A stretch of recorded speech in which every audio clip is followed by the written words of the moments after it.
ಈಗ ಶುರುವಾಗಲಿದೆ ದೇಶದ ಅತಿ ದೊಡ್ಡ ಮೊಕದ್ದಮೆ ಆಪ್ಕಿ ಅದಾಲತ್. ರಜತ್ ಶರ್ಮಾ ಜೊತೆ.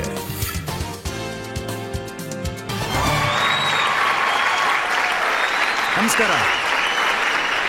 Thank you. ಆಪ್ಕಿ ಅದಾಲತ್ಗೆ ನಿಮಗೆಲ್ಲ ಸ್ವಾಗತ.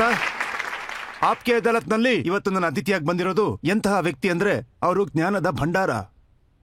ಇವರು ಇಸ್ಲಾಂನ ಬಗ್ಗೆ ಎಷ್ಟು ಅಥಾರಿಟೀಸ್ ಇಂದ ಮಾತಾಡ್ತಾರೋ ಹಿಂದೂ ಸ್ಕ್ರಿಪ್ಚರ್ಸ್ನ ಬಗ್ಗೆ ಕೂಡ ಅಷ್ಟೇ ಬಲವಾಗಿ ಇವರು ಮಾತಾಡ್ತಾರೆ. ಎಷ್ಟೋ ಸಲ ಹೇಗನ್ಸುತ್ತೆ ಅಂದ್ರೆ ಇವ್ರ ಮಾತುಗಳನ್ನ ಕೇಳ್ತಾ ಇದ್ರೆ ಕೇಳ್ತಾನೆ ಇರಬೇಕು ಅನ್ಸುತ್ತೆ. ಇವರಿಗೆ ಆಡಿಯನ್ಸ್ನ ಮೆಸ್ಮರೈಸ್ ಮಾಡೋ ಶಕ್ತಿ ಇದೆ. ಪ್ಲೀಸ್ ವೆಲ್ಕಮ್ ಕೇರಳದ ಗವರ್ನರ್ ಆರಿಫ್ ಮೊಹಮ್ಮದ್ ಖಾನ್.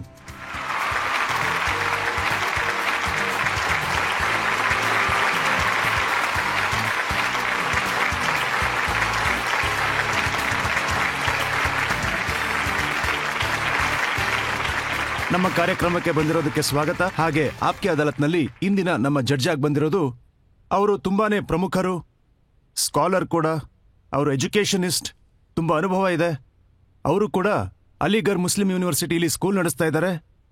ಹಾಗೆ ಜಾಮಿಯಾ ಮಿಲಿಯಾ ಯೂನಿವರ್ಸಿಟಿಯ ವೈಸ್ ಚಾನ್ಸಲರ್ ಆಗಿದ್ದಾರೆ. Please welcome professor Najma Akhtar.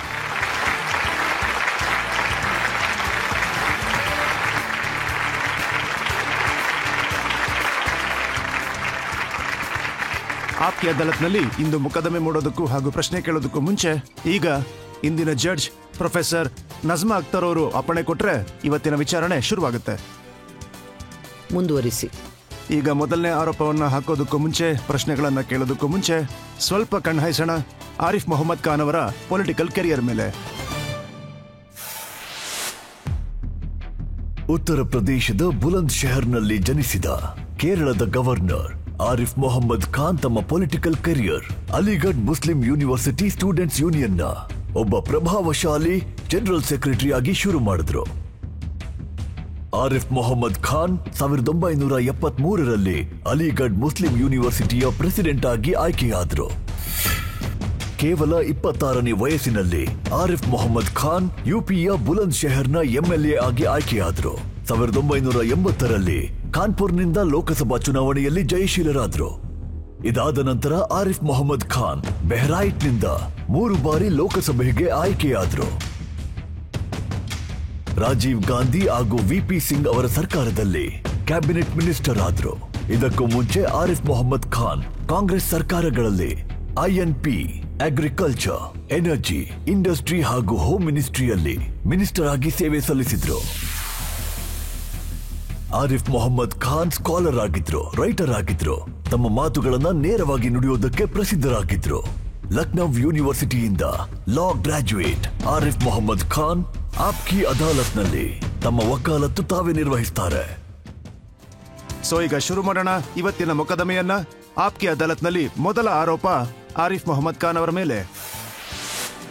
Aapki ಅದಾಲತ್ನಲ್ಲಿ ಕೇರಳದ ಗವರ್ನರ್ ಆರಿಫ್ ಮೊಹಮ್ಮದ್ ಖಾನ್ ರವರ ಮೇಲೆ ಅವರು ಇಸ್ಲಾಮಿನ ಬಗ್ಗೆ ಭ್ರಮೆ ಹುಟ್ಟಿಸುತ್ತಾರೆಂಬ ಆರೋಪವಿದೆ.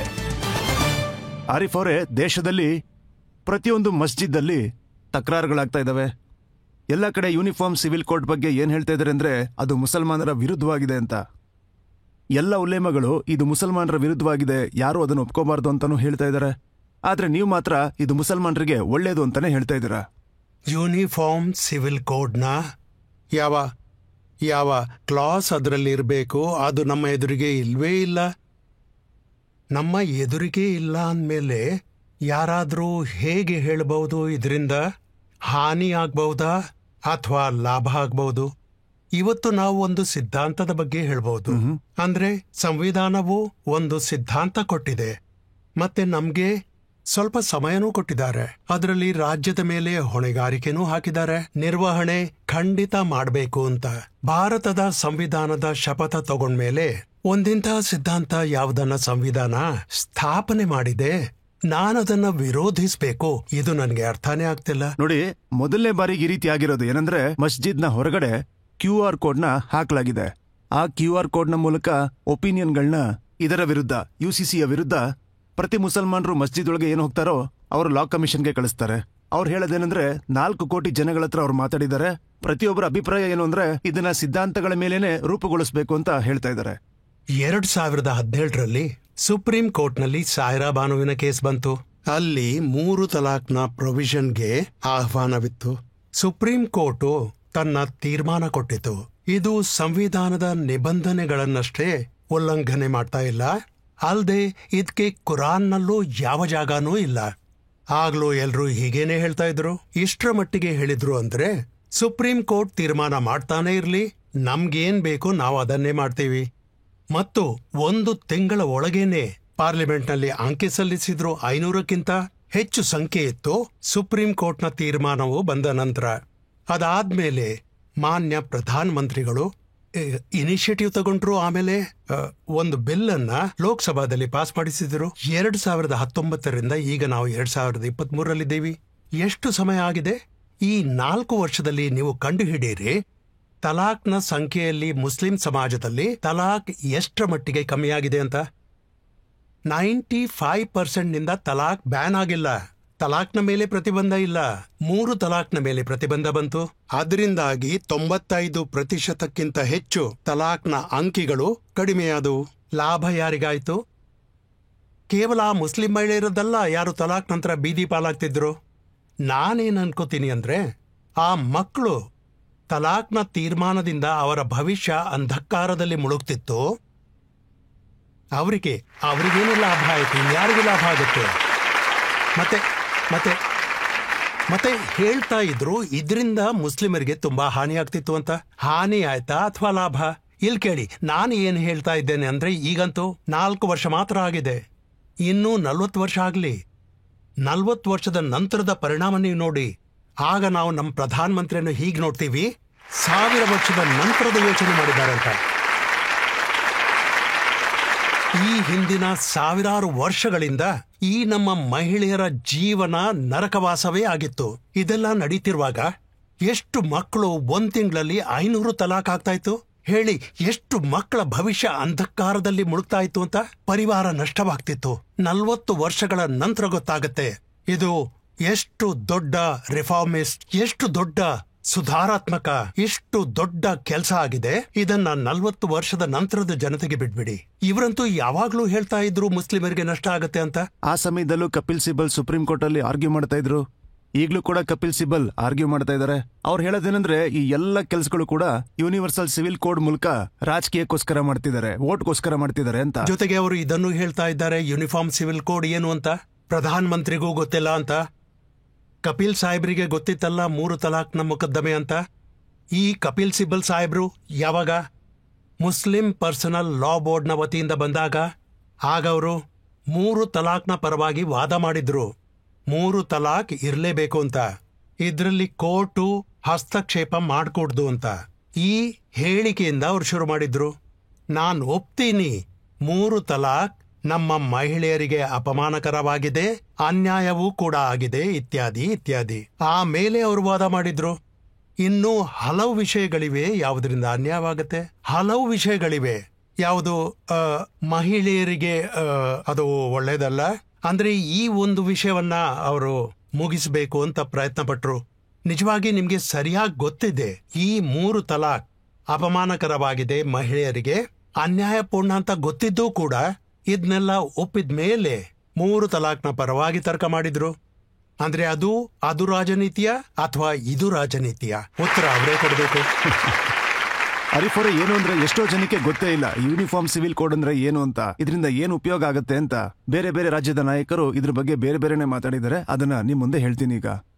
ಬದ್ರುದ್ದೀನ್ ಅಜ್ಮಲ್ ಸಾಬ್ ಅವರು MP ಆಗಿದ್ದಾರೆ, ಅಸ್ಸಾಂನ ಹೆಸರಾಂತ ರಾಜಕಾರಣಿ ಕೂಡ. ಅವ್ರು ಹೇಳೋದೇನಂದ್ರೆ, ಏಕರೂಪ ನಾಗರಿಕ ಸಂಹಿತೆ ಜಾರಿಗೊಳ್ತು ಅಂದ್ರೆ ಆಗ ನಾನು ಸೀರೆ ಉಟ್ಕೋತೀನಿ, 5 ವರ್ಷಗಳ ಕಾಲ ಗಡ್ಡ ಬೆಳೆಸ್ತೀನಿ, ಆಮೇಲೆ ಆ ಗಡ್ಡನ 5 ವರ್ಷ ಆದ್ಮೇಲೆ ತೆಗಿತೀನಿ ಅಂತ.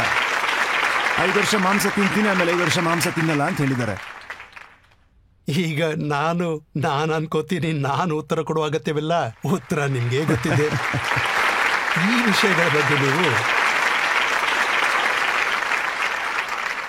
ವಿಷಯಗಳ ಬಗ್ಗೆ ನೀವು ಏನು ಕಾಮೆಂಟ್ ಆದ್ರೂ ಏನ್ ಮಾಡಬಹುದು? ಒಬ್ರು ಮೌಲಾನ ಹೇಳ್ತಾರೆ, ಒಂದ್ ವೇಳೆ UCC ಏನಾದ್ರೂ ಬಂತು ಅಂದ್ರೆ ಆಗ ಮುಸಲ್ಮಾನರೇನಿದ್ದಾರೆ ಅವ್ರಿಗೆ ನಿಕಾ ಆಗೋದಿಲ್ಲ, ಅವ್ರು ಒಂಟಿಯಾಗಿ ಇರಬೇಕು ಅಂತ. ನೋಡಿ, ನಾನು ಕೇಳ್ರಪ್ಪ, ಇಲ್ಲಿ ಕೇಳಿ, ಸಪ್ತಪದಿ ಕೇರಳದ ಹಿಂದೂಗಳು ತುಳಿಯೋದಿಲ್ಲ. ಹಿಂದೂ ಕೋಡ್ ಇದ್ರೂ ಕೂಡ, ಹೀಗೊಂದು ಕಾನೂನು ಇದ್ರೂ ಕೂಡ ನಮ್ಮ ಸಿಖ್ ಬಾಂಧವರು ಅದೇ ಕಾನೂನಿನ ಅಡಿಯಲ್ಲಿ ಬರ್ತಾರೆ. ಅವರು ಗುರುದ್ವಾರಕ್ಕೆ ಹೋಗ್ತಾರೆ, ಅಲ್ಲಿ ಅವರ ಮದುವೆ ಆಗುತ್ತೆ. ನಮ್ಮ ಜೈನ್ ಬಾಂಧವರು ತಮ್ಮ ರೀತಿಯಲ್ಲಿ ಮಾಡ್ತಾರೆ. ಅವರು ನೋಡಿ, ನಿಮ್ಗೊಂದು ವಿಷಯ ಹೇಳ್ತೀನಿ.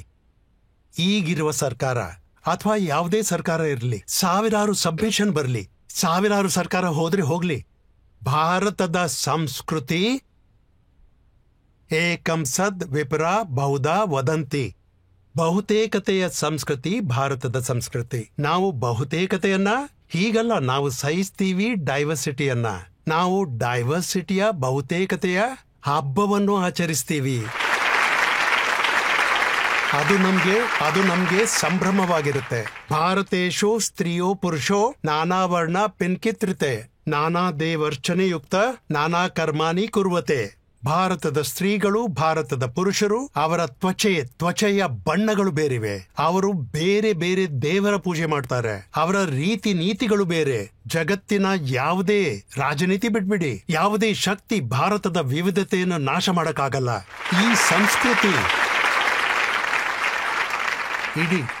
ಇಡೀ ಜಗತ್ತು ಪ್ಲೂರಲಿಸ್ಟಿಕ್ ಆಗಕ್ ಶುರುವಾಗಿದೆ ಈ ಹಿಂದಿನ 100-150 ವರ್ಷಗಳಲ್ಲಿ. ಭಾರತವು ತನ್ನ ಸಂಸ್ಕೃತಿಯ ಯಾತ್ರೆಯನ್ನು ಆರಂಭ ಮಾಡಿದೆ. ವಿವಿಧತೆಯನ್ನು ಸ್ವೀಕರಿಸಿ, ಬರೀ ಸಮ್ಮಾನವಲ್ಲ, ವಿವಿಧತೆಯ ಸ್ವೀಕಾರದ ಜೊತೆಗೆ ಏಕಂ ಸದ್ವಿಪ್ರ ಬಹುಧಾ ವದಂತಿ. ಮತ್ತು ಇಷ್ಟೇ ಅಲ್ಲ, ಆಕಾಶಾತ್ ಪತಿತಂ ತೋಯಂ ಯಥಾ ಗಚ್ಚತಿ ಸಾಗರಂ ಸರ್ವದೇವ ನಮಸ್ಕಾರ ಕೇಶವಂ ಪ್ರತಿ ಗಚ್ಚತಿ. ನೀವು ಯಾವುದೇ ಹೆಸರಿಂದ ಅದರ ಪೂಜೆ ಮಾಡಿ, ಪ್ರಾರ್ಥನೆ ಮಾಡಿ, ಎಲ್ಲವೂ ಅವನಿಗೆ ತಲುಪುತ್ತೆ. ನಾವು ಯಾವುದೇ ಹೆಸರು ಕೊಡಕ್ಕಾಗಲ್ಲ. ಯಾವುದೇ ಹೆಸರಿಂದ ಈ ದೇಶ ವಿವಿಧತೆಯ ಹಬ್ಬ ಆಚರಿಸುತ್ತೆ. ನಮ್ ಸಂಸ್ಕೃತಿಯಾಗಿ ಉಳಿಯಲ್ಲ ನಾವು ವಿವಿಧತೆಯ ಪಾಲನೆ ಮಾಡದೆ ಹೋದರೆ. ಯುಸಿಸಿನ ಪ್ರತಿಯೊಬ್ಬರು ಕೂಡ ಅವರ ದೃಷ್ಟಿಕೋನದಲ್ಲೇ ನೋಡ್ತಾ ಇದ್ದಾರೆ. ಜಮೈತ್ ಉಲೆಮಾ ಈ ಹಿಂದ ಅಧ್ಯಕ್ಷರು ಮೊನಾ ಅರ್ಷದ್ ಬದ್ನಿ ಅವ್ರು ಹೇಳೋದೇನೆಂದ್ರೆ, ನಮಗೆ 4 ಮದುವೆ ಆಗೋ ಅಧಿಕಾರ ಇದೆ. ಯುಸಿಸಿ ಬಂತು ಅಂದ್ರೆ ಅದು ಬದಲಾಗ್ಬಿಡುತ್ತೆ. ಯಾಕೆ ಆ ರೀತಿ ಹೇಳ್ತಾರೆ ಅಂದ್ರೆ, ಗಂಡಸರಿಗೆ 80 ವರ್ಷದ ತನಕ ತಾಕತ್ತಿರುತ್ತಂತೆ, ಹೆಂಗಸರಿಗೆ 30-40 ವರ್ಷ ಆಗ್ತಿದ್ದಂಗೆ ಯಾವ ಕೆಲಸಕ್ಕೂ ಬರಲ್ಲಂತೆ. ನೋಡಿ, ನೀವು ಹೀಗೆ ಚಪ್ಪಾಳಿ ತಟ್ಟಬೇಡಿ, ನಗುವುದು ಬೇಡ. ಇದ್ರ ಬಗ್ಗೆ ನಾವು ಖಂಡಿಸ್ಬೇಕು ಅಷ್ಟೇ. ಇಂಥ ಭಾಷೆ ಮೇಲೆ ನಾವು ದುಃಖ ವ್ಯಕ್ತಪಡಿಸಬಹುದಷ್ಟೇ. ಅಂದ್ರೆ ಹಿರಿಯರೊಬ್ಬರು ಇಂಥ ಭಾಷೆ ಉಪಯೋಗಿಸ್ತಿದ್ದಾರೆ. ಇನ್ನೊಂದು ಮಾತು ಹೇಳ್ತೀನಿ, ಈ 4 ಮದುವೆಯ ವಿಷಯವೇನಿದೆ, ನೀವು ಖುರಾನ್ದಲ್ಲಿ ನೋಡ್ಕೊಳ್ಳಿ. ಸೂರಾಯ್ ನಿಸಾ ಕ್ಲಾಸ್ ನಂಬರ್ 3 ಅಥವಾ 4 ಅನಾಥ ಮಕ್ಕಳ, ವಿಧವೆಯರ, ಅನಾಥ ಹೆಣ್ಮಕ್ಕಳ, ತಂದೆ ತಾಯಿಲ್ಲದ ಹೆಣ್ಮಕ್ಕಳ ಅಧಿಕಾರದ ಬಗ್ಗೆ ಮಾತಾಡ್ತಾರೆ. ಅಹೋತ್ನ ಕಾಳಗದ ನಂತರ 1/3 ಅಂಶ ಪುರುಷರ ಜನಸಂಖ್ಯೆ ಕುಸಿದು ಹೋಯಿತು. ಆಗ ಹಲವು ಮಂದಿ ವಿಧವೆಯಾದರು. ಜರ್ಮನಿಯ ಕೇಸ್ ನಿಮ್ಮ ಮುಂದೆ ಇದೆ. ವರ್ಲ್ಡ್ ವಾರ್ ಆದ ನಂತರ ಅಲ್ಲಿ ಅವರು ಮಹಿಳೆಯರಿಗೆ ಹೇಳಿದ್ರು, ನೀವು ಎಷ್ಟು ಮಕ್ಕಳು ಹೆತ್ತರೂ ನಾವು ನಿಮ್ಮನ್ನು ಕೇಳೋದಿಲ್ಲ. ಯಾವ ಮಹಿಳೆ ಹೆಚ್ಚು ಮಕ್ಕಳಿಗೆ ಜನ್ಮ ನೀಡ್ತಾಳೆ ಅವಳಿಗೆ ರಾಷ್ಟ್ರೀಯ ಸಮ್ಮಾನ ನೀಡ್ತೀವಿ. ಯಾಕೆಂದ್ರೆ ವಿಶೇಷ ಪರಿಸ್ಥಿತಿ ಇತ್ತು, ಅಲ್ಲಿ ಪುರುಷರ ಜನಸಂಖ್ಯೆ ಕುಸಿದಿತ್ತು. ಅದೇ ರೀತಿ ಅಹೋತ್ನ ಕಾಳಗದ ನಂತರ 1/3 ಅಂಶ ಜನಸಂಖ್ಯೆ ಕುಸಿಯಿತು. ಆವಾಗ ಅನುಮತಿ ನೀಡಲಾಯ್ತು. ಯಾವ ಸಂದರ್ಭದಲ್ಲಿ ಅನುಮತಿ ನೀಡಲಾಯ್ತು? ವಿಧವೆಯರ ಮತ್ತೆ ಅನಾಥ ಮಕ್ಕಳ ಅಧಿಕಾರಗಳ ಸಂರಕ್ಷಣೆಗಾಗಿ. ಏನ್ ಹೇಳಲಾಗಿತ್ತು? ನೀವಿದ್ನ ಮಾಡಬಹುದು, ಆದರೆ ಷರತ್ತೇನೆಂದ್ರೆ ಅವರಿಗಾಗಿ ನೀವು ನ್ಯಾಯ ನೀಡಬೇಕು, ಅವರ ಕಾಳಜಿ ವಹಿಸಬೇಕು. ಮತ್ತೆ ಅದೇ ಚಾಪ್ಟರ್ನಲ್ಲಿ ಮುಂದೆ ಕುರಾನ್ ಹೇಳುತ್ತೆ, ಇದು ಗಂಡಸರಿಂದ ಆಗೋದು ಸಾಧ್ಯನೇ ಇಲ್ಲ. ಅವರು ಹೆಂಡತಿಯರಿಗೆ ನ್ಯಾಯ ನೀಡಬಹುದು. ಒಬ್ಬ ವ್ಯಕ್ತಿ ಅಂದ್ರೆ ಒಂದು ಕಡೆಯಿಂದ ಅಡ್ವೈಸ್ ಏನಂದ್ರೆ ಅದೇನಂದ್ರೆ ಒಂದು ವಿಶೇಷ ಪರಿಸ್ಥಿತಿಯಲ್ಲಿ ಅವಕಾಶ ನೀಡಲಾಗ್ತಿದೆ, ಆದ್ರೆ ಇದು ನಿಮ್ಮಿಂದ ಆಗೋದು ಸಾಧ್ಯನೇ ಇಲ್ಲ. ನ್ಯಾಯ ನೀಡಿದ್ರೆ ಆಗ ಮಾತ್ರ ಅವಕಾಶ ನೀಡಲಾಗುತ್ತೆ. ನಿಜವೆಂದ್ರೆ ನಮ್ಗನಿಸುತ್ತೆ ಈ ಕೆಲಸ ನಿಮ್ಮಿಂದ ಆಗೋದು ಸಾಧ್ಯವಿಲ್ಲ ಅಂತ. ಮತ್ತೆ ಇದಕ್ಕೂ ಮುಂದೆ ಹೋಗಿ ಸೂರೈ ನೂರ್ನಲ್ಲಿ ಕ್ಲಿಯರ್ ಆಗಿ ಹೇಳಿದೆ, ಒನ್ ಕಿಹುಲ್ ಆಯಾಮ ಮಿನ್ಹುಲ್, ಮದುವೆ ಅವರ ಜೊತೆನೆ ಮಾಡಬೇಕು, ಯಾರು ಈ ಹಿಂದೆ ಮದುವೆ ಆಗಿಲ್ಲ. ನಾನ್ ಕೇಳಿದೆ ಈ ಆದೇಶವನ್ನ. ನೀವು ಯಾರ ಹೆಸರು ತಗೋತಿದ್ದೀರಾ ಅವರದ್ದೇ ವಿದ್ಯಾಲಯದಲ್ಲಿ ಕಲಿಸುವವರನ್ನ ನಾನು ಕೇಳಿದೆ. ಅಂದ್ರೆ ಈ ಆದೇಶ ಕೇವಲ ಪುರುಷರಿಗಾಗಿದೆಯಾ? ಆ ಮಹಿಳೆಯೊಂದಿಗೆ ಮದುವೆ ಆಗ್ಬೇಕು, ಯಾರ ಮದುವೆ ಮುಂಚೆ ಆಗಿರ್ಲಿಕ್ಕಿಲ್ಲ. ಇಲ್ಲ, ಈ ಆದೇಶ ಮಹಿಳೆಯರಿಗೂ ಇದೆಯಾ? ಆ ಪುರುಷನೊಂದಿಗೆ ಮದುವೆ ಮಾಡು, ಯಾರ್ದು ಆಗಿಲ್ಲ. ಅವರಂದ್ರು ಇಲ್ಲ, ಇದು ಇಬ್ಬರಿಗೂ ಅನ್ವಯಿಸುತ್ತೆ. ವ್ಯಾಕರಣದ ಪ್ರಕಾರ ಇದು ಇಬ್ಬರಿಗೂ ಅನ್ವಯಿಸೋದಾದ್ರೆ ಆಗ 4 ಮದುವೆ ಅಧಿಕಾರ ಎಲ್ಲಿಂದ ಸಿಕ್ತು? ಅಧಿಕಾರ ಇಲ್ವೇ ಇಲ್ಲ. ಆದ್ರೆ ಎಲ್ರು ಒಪ್ಕೊಂಡಿರೋದೇನು ಅಂದ್ರೆ ಮುಸಲ್ಮಾನರಿಗೆ 4 ಮದುವೆ ಆಗೋ ಅವಕಾಶ ಇದೆ. ಅವಕಾಶ ಏನಂದ್ರೆ ಕೆಲವು ವಿಶೇಷ ಪರಿಸ್ಥಿತಿಗಳಲ್ಲಿ, ಎಮರ್ಜೆನ್ಸಿಯಲ್ಲಿ, ಆಪತ್ ಕಾಲದಲ್ಲಿ ನಿಮ್ಗೆ ಎಷ್ಟೋ ಕೆಲಸ ಮಾಡೋ ಅವಕಾಶ ಇದೆ. ಆದ್ರೆ ಸಾಮಾನ್ಯ ಪರಿಸ್ಥಿತಿಯಲ್ಲಿ ನಿಮ್ಗೆ ಯಾವ ಅವಕಾಶನೂ ಇರುವುದಿಲ್ಲ, ಅವಕಾಶ ಕೊಟ್ಟೇ ಇಲ್ಲ. ಅಂದ್ಹಾಗೆ OIC ಅವರು ಇದ್ರ ಬಗ್ಗೆ ವಿಭಿನ್ನವಾಗಿ ಹೇಳ್ತಾರೆ. ಏನು ಅಂದ್ರೆ ಯಾರು ಮಾಡ್ಕೋತಾರೆ, ನಮ್ ಕೈಲಿ ಒಬ್ಬರನ್ನೇ ನೋಡ್ಕೊಳಕ್ಕಾಗಲ್ಲ ಅಂದ್ರೆ 2-3 ಕಟ್ಕೊಂಡು ಏನ್ ಮಾಡೋದು ಅಂತ. ಹಾಗಾದ್ರೆ ಈ ವಿಷಯವನ್ನ ಜಮೇತ್ ಉಲೇಮಾ ಅವರಿಗೆ ನೀವು ತಿಳಿಸ್ಕೊಡಿ. ಮತ್ತೆ ನಿಜವಾದ ಪ್ರಶ್ನೆ ಏನಂದ್ರೆ ಅದು ಹೀಗಿದೆ, ಅಂದ್ರೆ ತಲಾಕ್ಗೆ ಅವಕಾಶ ಇದೆ. 3 ತಲಾಕ್ನ ಅಧಿಕಾರ ಮುಗೀತು, ಅಲ್ಲಿಗೆ ಮುಗೀತು. ನೀವು ಮಾಡುವುದೇ ಇಲ್ಲ ಅಂದ್ರೆ ಆ ಅಧಿಕಾರ ನಿಮ್ಗೆ ಯಾಕೆ ಬೇಕು ಅಂತೀನಿ. ಅಂದ್ರೆ ಅವಳ ತಲೆ ಮೇಲೆ ಖಡ್ಗ ನೇತಾಡಿರ್ಬೇಕು ಅಂತಾನ? ಅಂದ್ರೆ ನೀವು ಅವರನ್ನ ಹೆದರಿಸಬಹುದು ಅಂತಾನ? ಒಂದ್ ವೇಳೆ ನೀನು ಸರಿಯಾಗಿ ಕೆಲಸ ಮಾಡದೆ ಹೋದ್ರೆ, ನನ್ಗೆ ಏನ್ ಬೇಕಾಗಿದೆ ನನ್ನ ಇಚ್ಛೆಗನುಸಾರ ಎಲ್ಲವನ್ನು ಮಾಡದೆ ಹೋದ್ರೆ ನಾನಿನ್ನೊಬ್ಬಳನ್ನ ಮದುವೆ ಮಾಡ್ಕೋಬಹುದಲ್ಲ? ಅವರು ಇನ್ನೊಂದು ವಿಷಯನೂ ಹೇಳಿದ್ರು. ಈ ಹಲಾಲ್ ಪ್ರೊವಿಷನ್ ಏನಿದೆ ಅದಿರೋದು ಮಹಿಳೆಯರಿಗೆ ಅವಕಾಶ ಕೊಡೋದಕ್ಕೆ, ಹಾಗೆ ತಲಾ ಕೊಡೋಕ್ಕೂ ಮುಂಚೆ ಹೆದರ್ಕೊಳ್ಳಿ. ನಾನು ಆಮೇಲೆ ಮತ್ತೆ ನನ್ಗನಿಸುತ್ತೆ ನಿಮ್ಮ ಆಪ್ಕೆ ಅದಾಲತ್ನಲ್ಲಿ ನಿಮ್ಮೊಡನೆ ನಾನು ಕ್ಷಮೆ ಯಾಚಿಸ್ಬೇಕು. ಆಮೇಲೆ ಹೇಳ್ಬೇಕು, ಈ ಬಗ್ಗೆ ನನ್ಗೇನು ಹೇಳಲಿಕ್ಕಿಲ್ಲ. ಇದು ನಾನೇನ್ ಅನ್ಬೇಕು, ಇದು ಸೀಮೆಯನ್ನೇ ಪಾರ್ ಮಾಡ್ಬಿಟ್ಟಿದೆ. ಅಂದ್ರೆ ಹಲಾಲ ಮಹಿಳೆಯರಿಗೆ ಗೌರವ ಕೊಡೋ ಕೆಲಸ ಅಂತೀರಾ? ಅದು ನೀವು ಅವಳ ಮದುವೆನ ಒಂದು ಪರಪುರುಷನೊಂದಿಗೆ ಮಾಡ್ಬಿಡ್ತೀರಾ? ಆಮೇಲೆ ಮತ್ತೆ ಅವಳಿಗೆ ಅವನ್ ತಲಾಕ್ ಕೊಡ್ತಾನೆ, ಆಮೇಲೆ ಮತ್ತೆ ಮೊದಲನೇ ಗಂಡನ ಜೊತೆ ಮದುವೆ. ಇದೇನು ಗೌರವ ಅಂತೀರಾ ನೀವು? ಅವ್ರ ಸೆಂಟೆನ್ಸ್ ಕೇಳಿಸ್ಕೊಳ್ಳಿ. ಅವ್ರು ಏನ್ ಹೇಳಿದ್ರು ಅಂದ್ರೆ, ಒಬ್ಬ ಮಹಿಳೆಗೆ ಹಲಾಲ್ ಆಯ್ತು ಅಂದ್ರೆ ಜನರು ತಲಾಕ್ ಕೊಡೋ ಯೋಚನೆ ಮಾಡಲ್ಲ ಅಂತ. ನಾನಂತೀನಿ, ತಲಾಕ್ ಕೊಡುವ ಅಧಿಕಾರ ಏನಿದೆ ಕುರಾನ್ನಲ್ಲಿ ಸ್ಪಷ್ಟವಾಗಿ ಬರ್ದಿದೆ. ಅಂದ್ರೆ ನೀವು 3 ತಿಂಗಳು, ಅದು ನಿಮ್ಗೆ ಮೊದಲನೇ ಸ್ಟೆಪ್ ತಿಳಿಸಿ ಹೇಳೋದು, 2ನೇ ಸ್ಟೆಪ್ ಉದಾಹರಣೆ ಕೊಟ್ಟು ಹೇಳ್ಕೊಡೋದು, 3ನೇ ಸ್ಟೆಪ್ ಏನಂದ್ರೆ 2 ಕಡೆಯಿಂದ ಇಬ್ಬಿಬ್ಬರಿರ್ಬೇಕು, ಅವರಲ್ಲಿ ಮಧ್ಯಸ್ಥಿಕೆ ಮಾಡುವಂತವ್ರು. ಇವೆಲ್ಲವೂ ಫೇಲ್ ಆಗ್ಬಿಟ್ರೆ ಆಗ ತಲಾಕ್ ಕೊಡಿ. ಆದ್ರೆ ತಲಾಕ್ ಕೊಟ್ಟ ಮೇಲೆ 3 ತಿಂಗಳು ಜೊತೆಗೆ ವಾಸ ಮಾಡ್ಬೇಕು. ಕುರಾನ್ನಲ್ಲಿ ಇವೆಲ್ಲವನ್ನು ಹೇಳಿದೆ ಅಂದ್ರೆ ಆ ಸಮಯದಲ್ಲಿ ಆ 3 ತಿಂಗಳ ಒಳಗೆ ಒಂದ್ ವೇಳೆ ಶಾರೀರಿಕ ಸಂಬಂಧವಾದ್ರೆ ಅಥವಾ ಮಾತುಕತೆಯಿಂದಾನೆ ವಾಪಸ್ ಬಾ ಅಂತ ಅಂದ್ರೆ ತಲಾಕ್ನ ಪ್ರಭಾವ ಮುಗ್ದೋಗುತ್ತೆ. 3 ತಿಂಗಳು ಪೂರ್ತಿ ಆದ್ಮೇಲೆ ಕೂಡ ಬೇರೆ ಆಗ್ಬಿಟ್ರು ನಿಕಾ ಆಗ್ಬಿಡುತ್ತೆ. ಕುರಾನ್ನಲ್ಲಿ ಇವೆಲ್ಲವೂ ಇದ್ಮೇಲೆ ನೀವು ಒಮ್ಮಿಂದೊಮ್ಮೆಲೆ ಯಾಕೆ ತಲಾಕ್ ಬೇಕು ಅಂತೀರಾ? ಹಲಾಲದ ಅಗತ್ಯ ನಿಮ್ಗೆ ಆಗ್ಬೇಕಾಯ್ತಲ್ಲ. ಯಾವಾಗ ನೀವು ಸಾರ್ನಲ್ಲಿ ಉಪ್ಪು ಹೆಚ್ಚಾಯ್ತು ಅಂತ ತಲಾಕ್ ಕೊಟ್ಬಿಟ್ರಿ, ಆಮೇಲೆ ನೀವು ಅಳ್ತಾನೆ ಇರ್ಬೇಕು. ನನ್ ಸ್ವಭಾವ ಹೀಗಿಲ್ಲ, ನನಗ್ ಬೈಗಳು ಬೇಕಿದ್ದಿಲ್ಲ. ಎಷ್ಟು ಕೇಸ್ಗಳಿವೆ. ಯಾವುದೇ ಕಾನೂನು ಬಗ್ಗೆ ನೀವು ದಾವೆ ಮಾಡ್ತೀರಾ ಇದು ಇಸ್ಲಾಮಿ ಅಂತ, ಅದು ಕುರಾನನ್ನ ಉಲ್ಲಂಘಿಸಲು ಆಗತ್ತಾ? ನಮ್ಮಲ್ಲಿ 3 ತಲಾಕ್ ಕುರಾನ್ನಲ್ಲಿ ಎಲ್ಲೂ ಬರ್ದಿಲ್ಲ. ಇದು ಸಾವಿರಾರು ವರ್ಷಗಳಿಂದ ನಡೀತಾನೆ ಇದೆ. ಆದ್ರೆ ಅವ್ರು ಹೇಳೋದೇನಂದ್ರೆ, ಈ ಶರಿಯತ್ ಏನಿದೆ ಅದು ಅವ್ರಿಗೆ ಸಂವಿಧಾನಕ್ಕಿಂತ ದೊಡ್ಡದು ಅಂತ. ಸರಿ, ಗೋವಾದಲ್ಲಿ ಯೂನಿಫಾರ್ಮ್ ಸಿವಿಲ್ ಕೋಡ್ ಇದೆ, ಅಲ್ಲಿ ಮುಸಲ್ಮಾನರ ಯಾವುದೇ, ಅದು ಯೂನಿಫಾರ್ಮ್ ಸಿವಿಲ್ ಕೋಡ್ ನಲ್ಲಿ ಏನಾದ್ರೂ ಹೇಳ್ತಾರ ಅವರು? ನಿಕಾ ಬೇಡ, ಸಪ್ತಪದಿ ಬೇಕು ಅಂತ ಹೇಳ್ತಾರ? ನೀವು ಹೆಣವನ್ನು ಹೂತಿಡಬಾರ್ದು, ನೀವು ನಿಮ್ಮ ಹೆಣಕ್ಕೆ ಬೆಂಕಿ ಕೊಡ್ತೀರಾ? ಇವೆಲ್ಲ ಹಿಂದೂಗಳಲ್ಲಿ ನಡೆಯುತ್ತೆ. ಹಿಂದೂಗಳಲ್ಲೂ ಸಂಪ್ರದಾಯವಿದೆ, ಅವರು ಅವರ ಹೆಣಕ್ಕೆ ಬೆಂಕಿ ಹಚ್ಚೋದಿಲ್ಲ, ಅವರು ಹೆಣವನ್ನ ಮಣ್ಣು ಮಾಡ್ತಾರೆ. ಅಯ್ಯೋ, ಈ ದೇಶದಲ್ಲಿ ಯಾವುದೇ ವಿವಿಧತೆಗೆ ಏನೇ ಅಪಾಯವಿಲ್ಲ, ಅಪಾಯ ಉಂಟಾಗೋದೂ ಇಲ್ಲ. ನಿಮ್ಗೆ ನಾನು ಮೊದಲು ಹೇಳಿದ್ದೇನೆ, ಮತ್ತೆ ಹೇಳ್ತಾ ಇದ್ದೇನೆ, ಈ ದೇಶ ವಿವಿಧತೆಯ ಹಬ್ಬ ಆಚರಿಸುತ್ತೆ.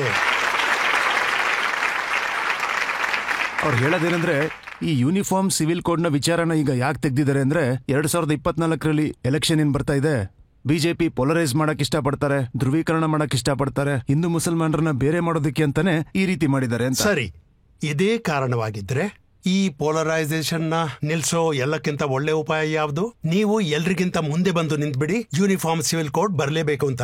ಪೋಲರೈಸೇಷನ್ ಮುಗ್ದೇ ಬಿಡುತ್ತೆ. ನಿಮ್ಗೆ ಪೋಲರೈಸ್ ಮಾಡಲು ಸಹಾಯ ಸಿಗ್ತಾ ಇದೆ. ನಿಮ್ಗೆ ಪೋಲರೈಸೇಷನ್ ನ ಮನೋರಂಜನೆ ಬೇಡ. ನೀವು ಸ್ವತಃ ಹೇಳ್ತಾ ಇದ್ದೀರಾ ಮಿಲ್ಲಿ ತಶಕ್ಕುಶ್ ಹಲನ್. ಅಯ್ಯೋ, ಪೋಲರೈಸರ್ನ ನೀವೇ. ಪೋಲರೈಸೇಷನ್ ಭಾಷೆ ಯಾರು ಆಡ್ತಾ ಇದ್ದಾರೆ? ಎಷ್ಟು ಸುಲಭ ಕೆಲಸ. ಒಂದ್ ವೇಳೆ ನೀವು ಇದರಲ್ಲಿ ಪೋಲರೈಸೇಷನ್ ಮಾಡೋಕೆ ಪ್ರಯತ್ನ ಮಾಡ್ತೀರಾ ಆದ್ರೆ ಅದನ್ನು ತಡೆಯೋದು ಎಷ್ಟು ಸುಲಭ ಕೆಲಸ. ನೀವು ಸರ್ಕಾರದ ಮುಂದೆ ಬಂದು ನಿಂತ್ಕೊಳ್ಳಿ, ಹೇಳಿ ಸಂವಿಧಾನದಲ್ಲಿ ಪ್ರೊವಿಷನ್ ಇದೆ, ಹೀಗೆ ನೀವು UCC ತಗೊಂಡ್ ಬನ್ನಿ, ನೋಡಿ ಎಲ್ಲವೂ ಸ್ಪಷ್ಟವಾಗಿದೆ. ಕಷ್ಟ ಕೆಲಸವೇನಲ್ಲ. ಕಾನೂನಿನಲ್ಲಿ ಯಾವುದೇ ವಿಷಯವಿಲ್ಲ ಅದಕ್ಕೆ ಅನುಮತಿ ನೀಡುವಂಥದ್ದು, ಯಾವುದೇ ಧಾರ್ಮಿಕ ಆಚರಣೆ ಮಧ್ಯೆ ಬರುವಂಥದ್ದು. ಅದು ಯಾವುದೇ ಕೆಲಸವನ್ನ ತಡೆಯೋದಿಲ್ಲ.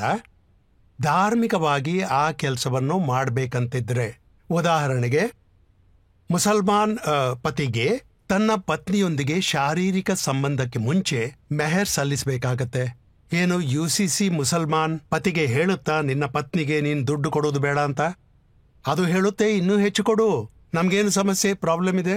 ನೋಡಿ, ವಾಸ್ತವಿಕತೆ ಏನಂದ್ರೆ, ನೀವು ಯಾರನ್ನ ಬೇಕಾದ್ರೂ ಕೇಳಿ, ಹುಡುಗಿ ಕೂಡ, ಹುಡುಗನಂತೂ ಹೋಗ್ತಾನೆ, ಮದುವೆ ಆದ್ಮೇಲೆ ಅವನು ಮೊದಲ ಬಾರಿ ಹೋಗ್ತಾನಲ್ಲ ತನ್ನ ಪತ್ನಿ ಹತ್ರ, ಮೊದಲಿಗೆ ಅವನು ಏನ್ ಹೇಳ್ತಾನೆ? ನನ್ನನ್ನ ಕ್ಷಮಿಸ್ಬಿಡು. ಅವಳು ಮನಸ್ಸಲ್ಲಿ ಯೋಚನೆ ಮಾಡಿ ಬರ್ತಾಳೆ, ಮದ್ವೆ ಆಗಿದೆ, ಅವಳದು ಮದ್ವೆ ಆಗಿದೆ. ಅವಳು ಹೇಳ್ತಾಳೆ, ಸರಿ ನಾನು ಕ್ಷಮಿಸ್ಬಿಟ್ಟೆ. ಈ ಸಮಸ್ಯೆ ಯಾವಾಗ ಎದ್ದೇಳುತ್ತೆ? ಮುಂದೆ ಹೋಗಿ ಎಂದಾದರೂ ಸಂಬಂಧ ಹಾಳಾಗ್ಬಿಟ್ರೆ, ತಲಾಕ್ನ ಅವಕಾಶ ಬಂದಾಗ ಆಗ ಹೇಳ್ತಾರೆ ಮೆಹರ್ ಕೊಟ್ಟಿಲ್ಲ ಅಂತ. ಅಯ್ಯೋ, ಮೆಹರ್ ಅಂತೂ ಶಾರೀರಿಕ ಸಂಬಂಧಕ್ಕೆ ಮುಂಚೆನೇ ಮೆಹರ್ ಕೊಡ್ಬೇಕಾಗತ್ತೆ. ಆ ಬಗ್ಗೆ ಇವರು ಎಂದೂ ಹೇಳುವುದಿಲ್ಲ ಮೆಹರ್ ಕೊಡಿ ಅಂತ. ಅಂದ್ರೇನು? UCC ಬಂದ್ರೆ ಪತಿಗೆ ಹೇಳುತ್ತಾ ಮೆಹರ್ ಕೊಡ್ಬೇಡಿ ಅಂತ? ಇಲ್ಲ, ಎಷ್ಟು ಕೊಡ್ತೀರಾ ಅದಕ್ಕಿಂತ ಹೆಚ್ಚು ಕೊಡಿ, ಅದರಲ್ಲೇನ್ ಪ್ರಾಬ್ಲಮ್? ಮಹಿಳೆಯರ ಹಕ್ಕುಗಳ ವಿಚಾರವಾಗಿ ಮುಫ್ತಿ ಸಲೀಂ ಅಶ್ರಫ್ ಕಾಜ್ಮಿ ದೇವಬಂದ್ನವರು, ಅವ್ರ ಮಾತುಗಳನ್ನ ನಾನು ಕೇಳಿದ್ದೀನಿ. ಅವ್ರು ಹೇಳಿದ್ದೇನೆಂದ್ರೆ, ಮಹಿಳೆಯರಿಗೆ ಇಸ್ಲಾಂನಲ್ಲಿ ತಲಾಕಿನ ಅಧಿಕಾರ ಯಾಕೆ ಕೊಟ್ಟಿಲ್ಲ ಅಂದ್ರೆ, ಯಾಕಂದ್ರೆ ಮಹಿಳೆಯರು ಆತರ ಪಡೋದು ಜಾಸ್ತಿ, ಆತರದಲ್ಲಿ ಡಿಸಿಷನ್ ತಗೋತಾರೆ ಅಂತ. ಈಗ ನಾನು ನಿಮ್ಮ ಹತ್ರ ಕೇಳ್ತೀನಿ, ಇಸ್ಲಾಂನ ಹೆಸರಲ್ಲಿ ಪಾಕಿಸ್ತಾನ ಆಯ್ತು, ಏನು ಆಯ್ತಾ ಇಲ್ವಾ? ಮತ್ತೆ ಪಾಕಿಸ್ತಾನ್ನಲ್ಲಿ ಎಷ್ಟೆಲ್ಲ ಪಾರ್ಟಿಯ ನೀವು ಹೆಸರು ತಗೊಂಡ್ರಿ, ಇವೆಲ್ಲ ಪಾರ್ಟಿಗಳು ಪಾಕಿಸ್ತಾನ್ನಲ್ಲಿವೆ. ಏನಂದ್ರೆ ಸ್ಕೂಲ್ ಎಲ್ಲ ತುಂಬಾ ಮದ್ರಾಸಗಳಿವೆ ಪಾಕಿಸ್ತಾನ್ನಲ್ಲಿ. ನೀವು ಸ್ವಲ್ಪ ಕಂಡು ಹಿಡೀರಿ, ಯಾವಾಗ ಅಯೂಬ್ ಖಾ ಮತ್ತೆ ಮಿಸೆಸ್ ಫಾತ್ಮಾ ಜಿನ್ನಾರ ಮಧ್ಯೆ ಎಲೆಕ್ಷನ್ ಆಯ್ತು, ಇವೆಲ್ಲ ಧಾರ್ಮಿಕ ಸಂಸ್ಥೆ, ಅವು ಯಾವ ಪಾರ್ಟಿಗಳಿವೆ, ಬಮೆ ಜಮತ್ ಇಸ್ಲಾಮಿಯಾ, ಜಮೇತ್ ಉಲ್ ಉಲ್ಮಾದ್ದು, ಯಾರಿಗೆ ಸಪೋರ್ಟ್ ಮಾಡ್ತಾರೆ ಇವರು? ಅವಸರದಲ್ಲಿ ನಿರ್ಧಾರ ತಗೊಂಡವರಿಗೆ ಸಪೋರ್ಟ್ ಮಾಡುತ್ತದೆಯಾ? ಇದು ಮಹಿಳೆಯರನ್ನು ಅವಮಾನ ಮಾಡುವುದಷ್ಟೇ. ಇಂಥ ಭಾಷೆ ಉಪಯೋಗಿಸುವುದು, ಕುರಾನ್ ಮತ್ತೆ ಮತ್ತೆ ಹೇಳುತ್ತೆ, ಪುರುಷ ಮತ್ತೆ ಮಹಿಳೆಯರನ್ನ ಒಂದೇ ತತ್ವದಿಂದ ಮಾಡಲಾಗಿದೆ.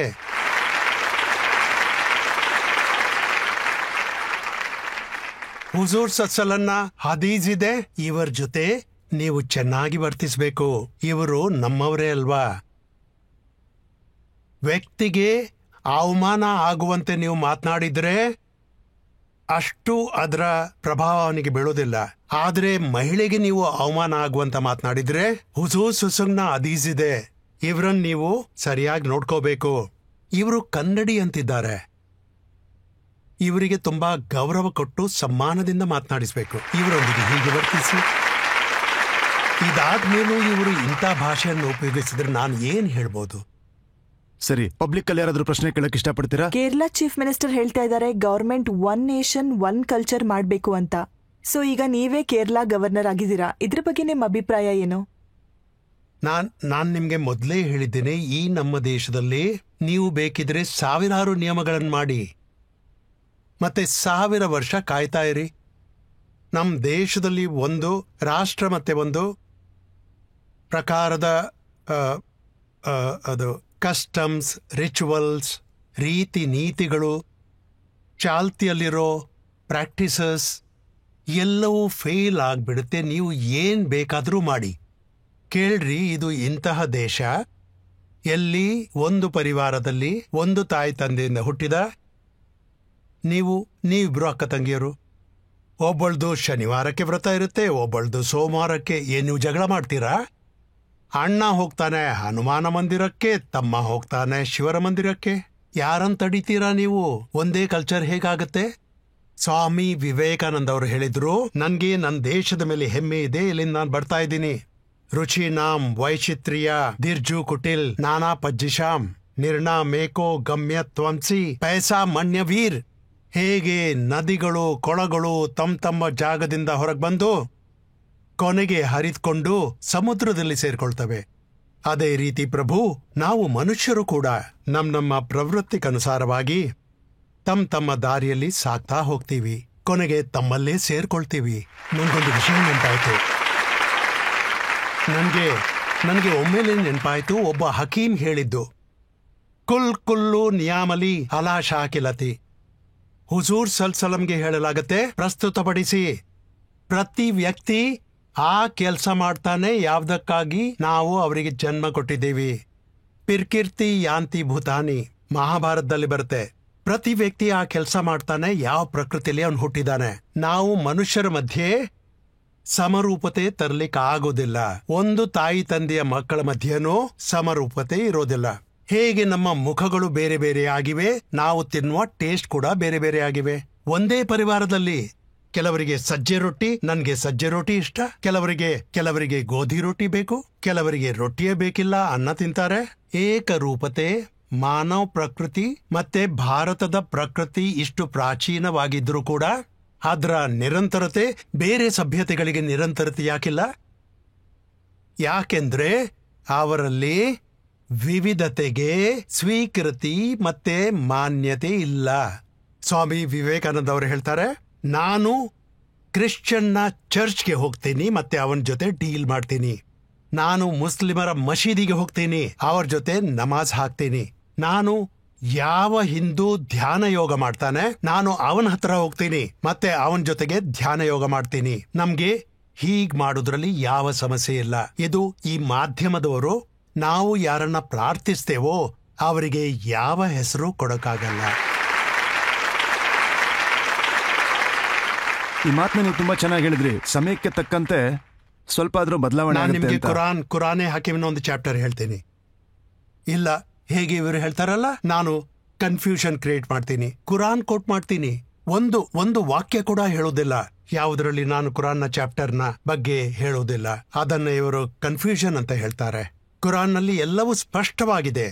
ಇಲ್ಲ ತನ್ಫ್ರೂ ಯು ಅಜಿಕ್ತುಮ್ ಖುದಾ ಬನ್ ಅಲೀಮಾ ವಯಸ್ ತಬ್ದೆ ಕೌಮುನ್ ಗೈಲಕುಂ ಲಾಯದುರ್ ಹುಕುಂ ಶೈಲಂ. ಒಂದ್ ವೇಳೆ ನೀವು ಸಮಯಕ್ಕೆ ತಕ್ಕಂತೆ ಅಂತ ನಾನು ಹೇಳ್ತಾ ಇದ್ದೀನಿ. ಒಂದ್ ವೇಳೆ ನೀವು ಮುಂದೆ ಸಾಗದಿದ್ರೆ ಅಂದ್ರೆ ಮುಂದೆ ಸಾಗೋದ್ರ ಅರ್ಥ ಏನು? ಯಾವ ಪರಿಸ್ಥಿತಿ ಅದನ್ನ ಗಮನದಲ್ಲಿಟ್ಕೊಂಡು ಒಂದ್ ವೇಳೆ ನೀವು ಮುಂದೆ ಸಾಗದೆ ಹೋದ್ರೆ ನಿಮ್ಗೆ ತುಂಬಾ ಕಠಿಣ ಪರಿಸ್ಥಿತಿಗಳನ್ನು ಎದುರಿಸಬೇಕಾಗತ್ತೆ. ಮತ್ತೆ ನೀವು ಯಾವ ಜಾಗದಲ್ಲಿ ಕೂತಿದ್ದೀರೋ ಅಲ್ಲಿ ಬೇರೆಯವರನ್ನು ಕೂರಿಸ್ತಾರೆ. ಹುಜೂರ್ ಸಲ್ಸಲಿಂನ ಹದೀಸ್, ಇನ್ನ ಕುಲ್ಫೀನ ಜಮಾನೆ ಮನ್ ತರಕ ಮಿನ್ ಕುಂ ಕುಶ್ರ ಮಾ ಹುಮಿರ ಬಿಹಿ ಹಲಕ ಸುಮ್ಮ ಯಾತಿ ಜಮಾನೆ ಮನ್ ಅಮಿಲ ಮಿನ್ಕುಂ ಬಿಕುಶ್ರಿ ಮಾ ಉಮಿರ ಬಿಹಿ ನಜ.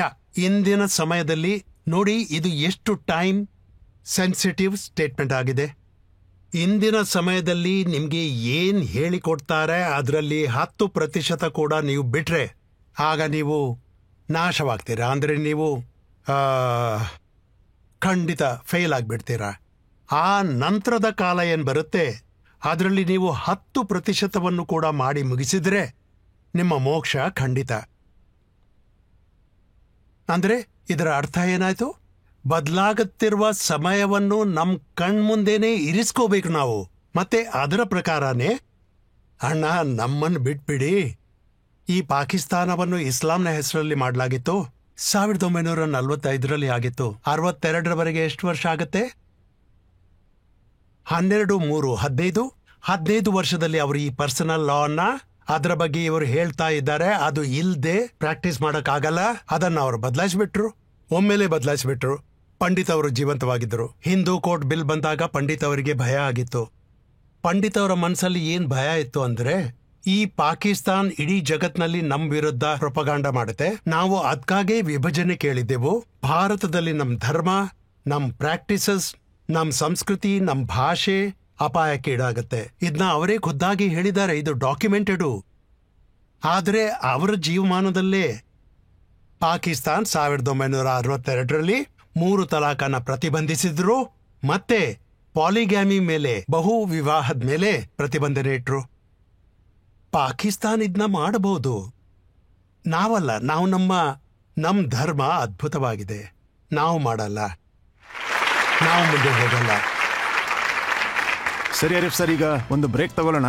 ಈಗ ಒಂದು ಸಣ್ಣ ಬ್ರೇಕ್ನ ನಂತರ ಆಪ್ಕಿ ಅದಾಲತ್ನಲ್ಲಿ ಆರಿಫ್ ಮೊಹಮ್ಮದ್ ಖಾನ್ ಅವರ ಮೇಲೆ ಆರೋಪಗಳು, ಪ್ರಶ್ನೆಗಳು ಮುಂದುವರಿಯುತ್ತೆ. ಮೌಲಾನಾ ರೂಮಿ ಅವರ ಒಂದು ಶೇರ್ ಇದೆ, ನಾ ತೂ ವರಾಯೆ ವಸ್ಲ್ ಕರ್ದ ನಾಮ್ದಿ, ನೇ ವರಾಯೆ ಫಸ್ಲ್ ಕರಾಯೆ ನಾಮ್ದಿ. ನಾವು ಇಲ್ಲಿ ಭೂಮಿಯಲ್ಲಿರೋದ್ರಿಂದ ಎಲ್ಲರನ್ನೂ ತುಂಬಾ ಪ್ರೀತಿ ವಾತ್ಸಲ್ಯದಿಂದ ನೋಡ್ಕೋತೀವಿ. ನಾವು ಒಬ್ರನ್ನೊಬ್ರನ್ನ ಜೋಡಿಸ್ತೀವಿ. ನಾವಿಲ್ಲಿ ಈ ಜಗತ್ನಲ್ಲಿ ಇದಕ್ಕಾಗಿ ಬಂದಿಲ್ಲ. ನಮ್ ಜೀವನಾನು ಹಾಳು ಮಾಡ್ಕೋಬೇಕು, ಬೇರೆಯವರಿಗೂ ಸಮಸ್ಯೆ ಉಂಟು ಮಾಡ್ಬೇಕು.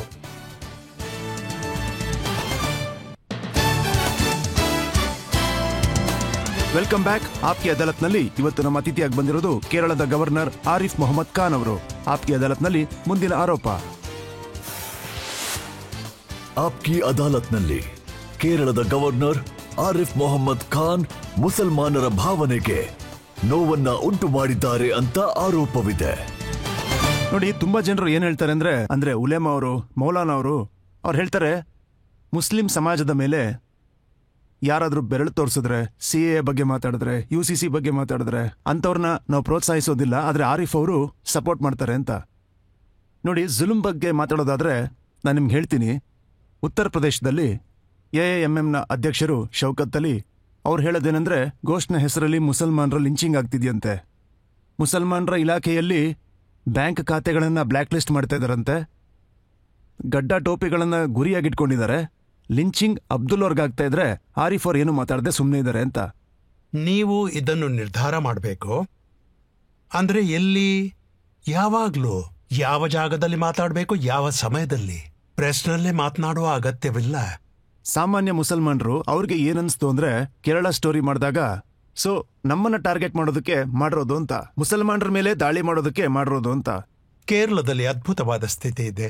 ಕೇರಳದಲ್ಲಿ ಯಾರೂ ಹೇಳೋದಿಲ್ಲ ಇದು ಮುಸ್ಲಿಂ ಭಾಷೆ, ಇದು ಹಿಂದೂ ಭಾಷೆ ಅಂತ. ಯಾರೂ ಹೇಳುವುದಿಲ್ಲ ಇದು ಮುಸ್ಲಿಂ ಕಲ್ಚರು, ಇದು ಹಿಂದೂ ಕಲ್ಚರ್. ಯಾರೂ ಹೇಳುವುದಿಲ್ಲ ಇದು ಮುಸ್ಲಿಮರ ಊಟ, ಇದು ಹಿಂದೂ ಅವರ ಊಟ. ಒಂದೇ ತರದ ವೇಷ, ಒಂದೇ ತರದ ಊಟ, ಮಾತು ಒಂದೇ ತರ. ಅಲ್ಲಿಯ ವಾತಾವರಣ ಎಷ್ಟು ಒಳ್ಳೇದಿದೆ. ಕೆಲ ಕೆಟ್ಟ ಶಕ್ತಿಗಳಿವೆ, ಅವ್ರಿಗೆ ಬೇಕು ಈ ವಾತಾವರಣ ಕೆಡಬೇಕು ಅಂತ ನಿರಂತರವಾಗಿ ಪ್ರಯತ್ನ ಮಾಡ್ತಿದ್ದಾರೆ ಹಲವು ವರ್ಷಗಳಿಂದ. ನಿಮ್ಗೆ ಗೊತ್ತಿರಬೇಕು, ಕೆಲವು ವರ್ಷಗಳ ಹಿಂದೆ ಒಬ್ರು ಕ್ರಿಶ್ಚಿಯನ್ ಪ್ರೊಫೆಸರ್ನ 2 ಕೈಗಳನ್ನು ಕಡಿದಿದ್ರು. ಈ ಘಟನೆಗಳ ಬಗ್ಗೆ ನಾವು ಚಿಂತೆ ಮಾಡಲೇಬೇಕು. ಯಾರೇ ಅಮಾಯಕರ ಜೀವ ತೆಗಿಬಾರ್ದು. ಯಾರು ಏನು ತಪ್ಪು ಮಾಡಿಲ್ಲ. ಒಂದ್ ವೇಳೆ ತಪ್ಪು ಮಾಡಿದ್ರೂ ಕೂಡ ಅದರ ವಿರುದ್ಧ ಪ್ರತಿಕ್ರಿಯೆ ಮಾಡುವ ಅಧಿಕಾರ ಅಥಾರಿಟೀಸ್ಗೆ ಇದೆ. ಯಾರೇ ಪ್ರೈವೇಟ್ ಇಂಡಿವಿಜುವಲ್ಸ್ಗೆ ಇಲ್ಲ. ಆ ಬಗ್ಗೆ ನಾವು ಚಿಂತೆ ಮಾಡಲೇಬೇಕು. ಅದಕ್ಕಿಂತಲೂ ಒಂದು ದೊಡ್ಡ ಚಿಂತೆ ಏನಂದ್ರೆ, ನಾವು ಪಬ್ಲಿಕ್ನಲ್ಲಿ ನಮ್ ದೇಶದ ವಿಭಜನೆ ಆಗಿದೆ 1945ರಲ್ಲಿ. ಆಗಿನ ನೆನಪುಗಳು ಇವಾಗ್ಲೂ ತಾಜಾ ಆಗಿವೆ. ಎಲ್ಲರೊಳಗೆ ತುಂಬಾ ನೋವಿದೆ. ಈ ನೋವಿನ ಬಗ್ಗೆ ನಾವು ಇಂತಹ ಭಾಷೆಯನ್ನು ಉಪಯೋಗಿಸಬೇಕು, ಈ ರೀತಿ ಕೆಲಸ ಮಾಡಬೇಕು, ಈ ನೋವಿಗೆ ಮಲಾಮ್ ಹಾಕುವಂತ ಕೆಲಸ. ಅದಲ್ಲದೆ ನಾವು ಪದೇ ಪದೇ ಹೀಗ್ ಮಾತಾಡೋದು, ಅದರಿಂದ ನೋವು ಮತ್ತೆ ಜಾಸ್ತಿ ಆಗುತ್ತೆ. ಇವರಂತೂ 1968ರಲ್ಲಿ ಆ ನೋವನ್ನು ಮತ್ತೆ ನೆನಪು ಮಾಡಿಸ್ಕೊಟ್ರು. ನೋಡಿ, ಭಾವನೆಗಳಿಗೆ ಎಲ್ಲಿ ಪೆಟ್ಟಾಗುತ್ತೆ ಅಂದ್ರೆ, ಈಗ ಕೆಲವರು ಹೇಳ್ತಾರೆ ಮದ್ರಾಸಗಳನ್ನ ಬಂದ್ ಮಾಡಬೇಕು ಅಂತ. ಅಸ್ಸಾಂನಲ್ಲಿ ಹೀಗಾಗಿದೆ. ಎಷ್ಟೋ ಮದ್ರಾಸಗಳನ್ನ ಅಲ್ಲಿ ಬಂದ್ ಮಾಡಿದ್ದಾರೆ. UPನಲ್ಲಿ ಹೇಗೆ ಅಂದ್ರೆ ಮದ್ರಾಸಗಳನ್ನ ಸರ್ವೆ ಮಾಡ್ತಿದ್ದಾರೆ. ಇಡೀ ಜಗತ್ತಿನ ಬಗ್ಗೆ ನಾನು ನಿಮ್ಗೆ ಹೇಳ್ತೀನಿ. ಈ ಅರಬ್ ದೇಶಗಳನ್ನು ತಗೊಳ್ಳಿ. ಎಷ್ಟು ಹೆಚ್ಚು ಮದ್ರಾಸಗಳು ಹಿಂದೂಸ್ತಾನದಲ್ಲಿವೆ, ಎಷ್ಟು ಹೆಚ್ಚು ಮದ್ರಾಸಗಳು ಯಾವುದೇ ಅರಬ್ ಕಂಟ್ರಿಯಲ್ಲಿಲ್ಲ. ದೇವ್ಬಂದ್ ಇದೆ, ಮದ್ವಾ ಇದೆ, ಬರೇಲಿಯಲ್ಲಿ ಮದ್ರಾಸ ಇವೆ. ಇಷ್ಟು ಹೆಚ್ಚು ಮದ್ರಾಸಗಳು ಮುಸ್ಲಿಂ ಕಂಟ್ರಿಯಲ್ಲಿ ಇಲ್ಲ. ನೀವು ಸ್ವಲ್ಪ ಅಲ್ಲಿ ನೀವು ಇವೇ ಮದ್ರಾಸಗಳಿಗೆ ಹೇಳಿ, ಸ್ವಲ್ಪ ನಿಮ್ಮ ಮದ್ರಾಸಗಳನ್ನು ಅಲ್ಲಿ ತೆರೆಯುವ ಪ್ರಯತ್ನ ಮಾಡಿ. ಅವರದನ್ನು ಒಪ್ತಾರಾ? ಒಪ್ಪಿಗೆ ಸಿಗಲ್ಲ.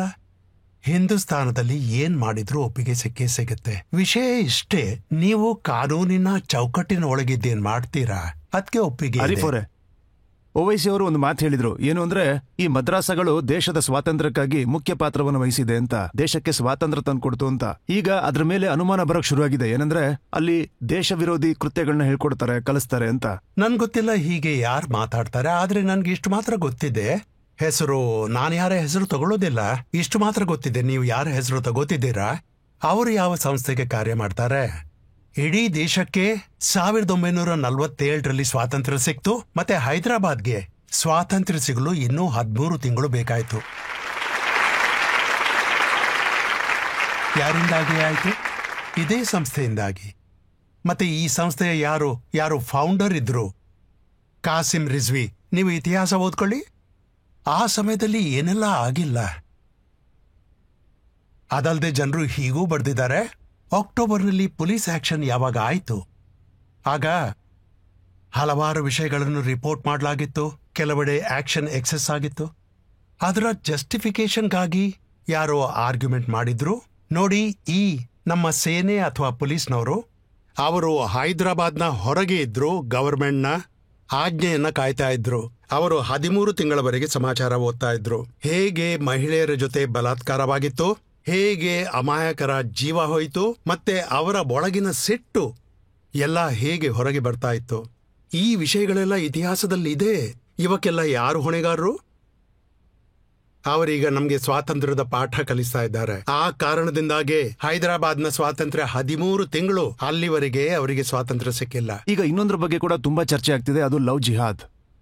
ಒಂದೆರಡು ರಾಜ್ಯಗಳಲ್ಲಿ ಅದರ ಬಗ್ಗೆ ಕೂಡ ಕಾನೂನು ಮಾಡಲಾಗಿದೆ. ಈಗ ಜನ ಏನ್ ಹೇಳ್ತಾರೆ ಅಂದ್ರೆ, ಒಂದ್ ವೇಳೆ ಒಬ್ಬ ಹುಡುಗ ಒಂದ್ ಹುಡುಗಿ ಪ್ರೀತಿ ಮಾಡ್ತಾರೆ ಅಂತಂದ್ರೆ ಇವ್ರಗಳ ಮಧ್ಯ ಧರ್ಮ ಅನ್ನೋದು ಯಾಕೆ ಅಡ್ಡ ಬರುತ್ತೆ ಅಂತ. ನೀವೇನ್ ಹೇಳ್ತಾ ಇದ್ದೀರಾ ಅದನ್ನ ನಾನು ಪೂರ್ತಿಯಾಗಿ ಹೋಗ್ತೀನಿ. ಈ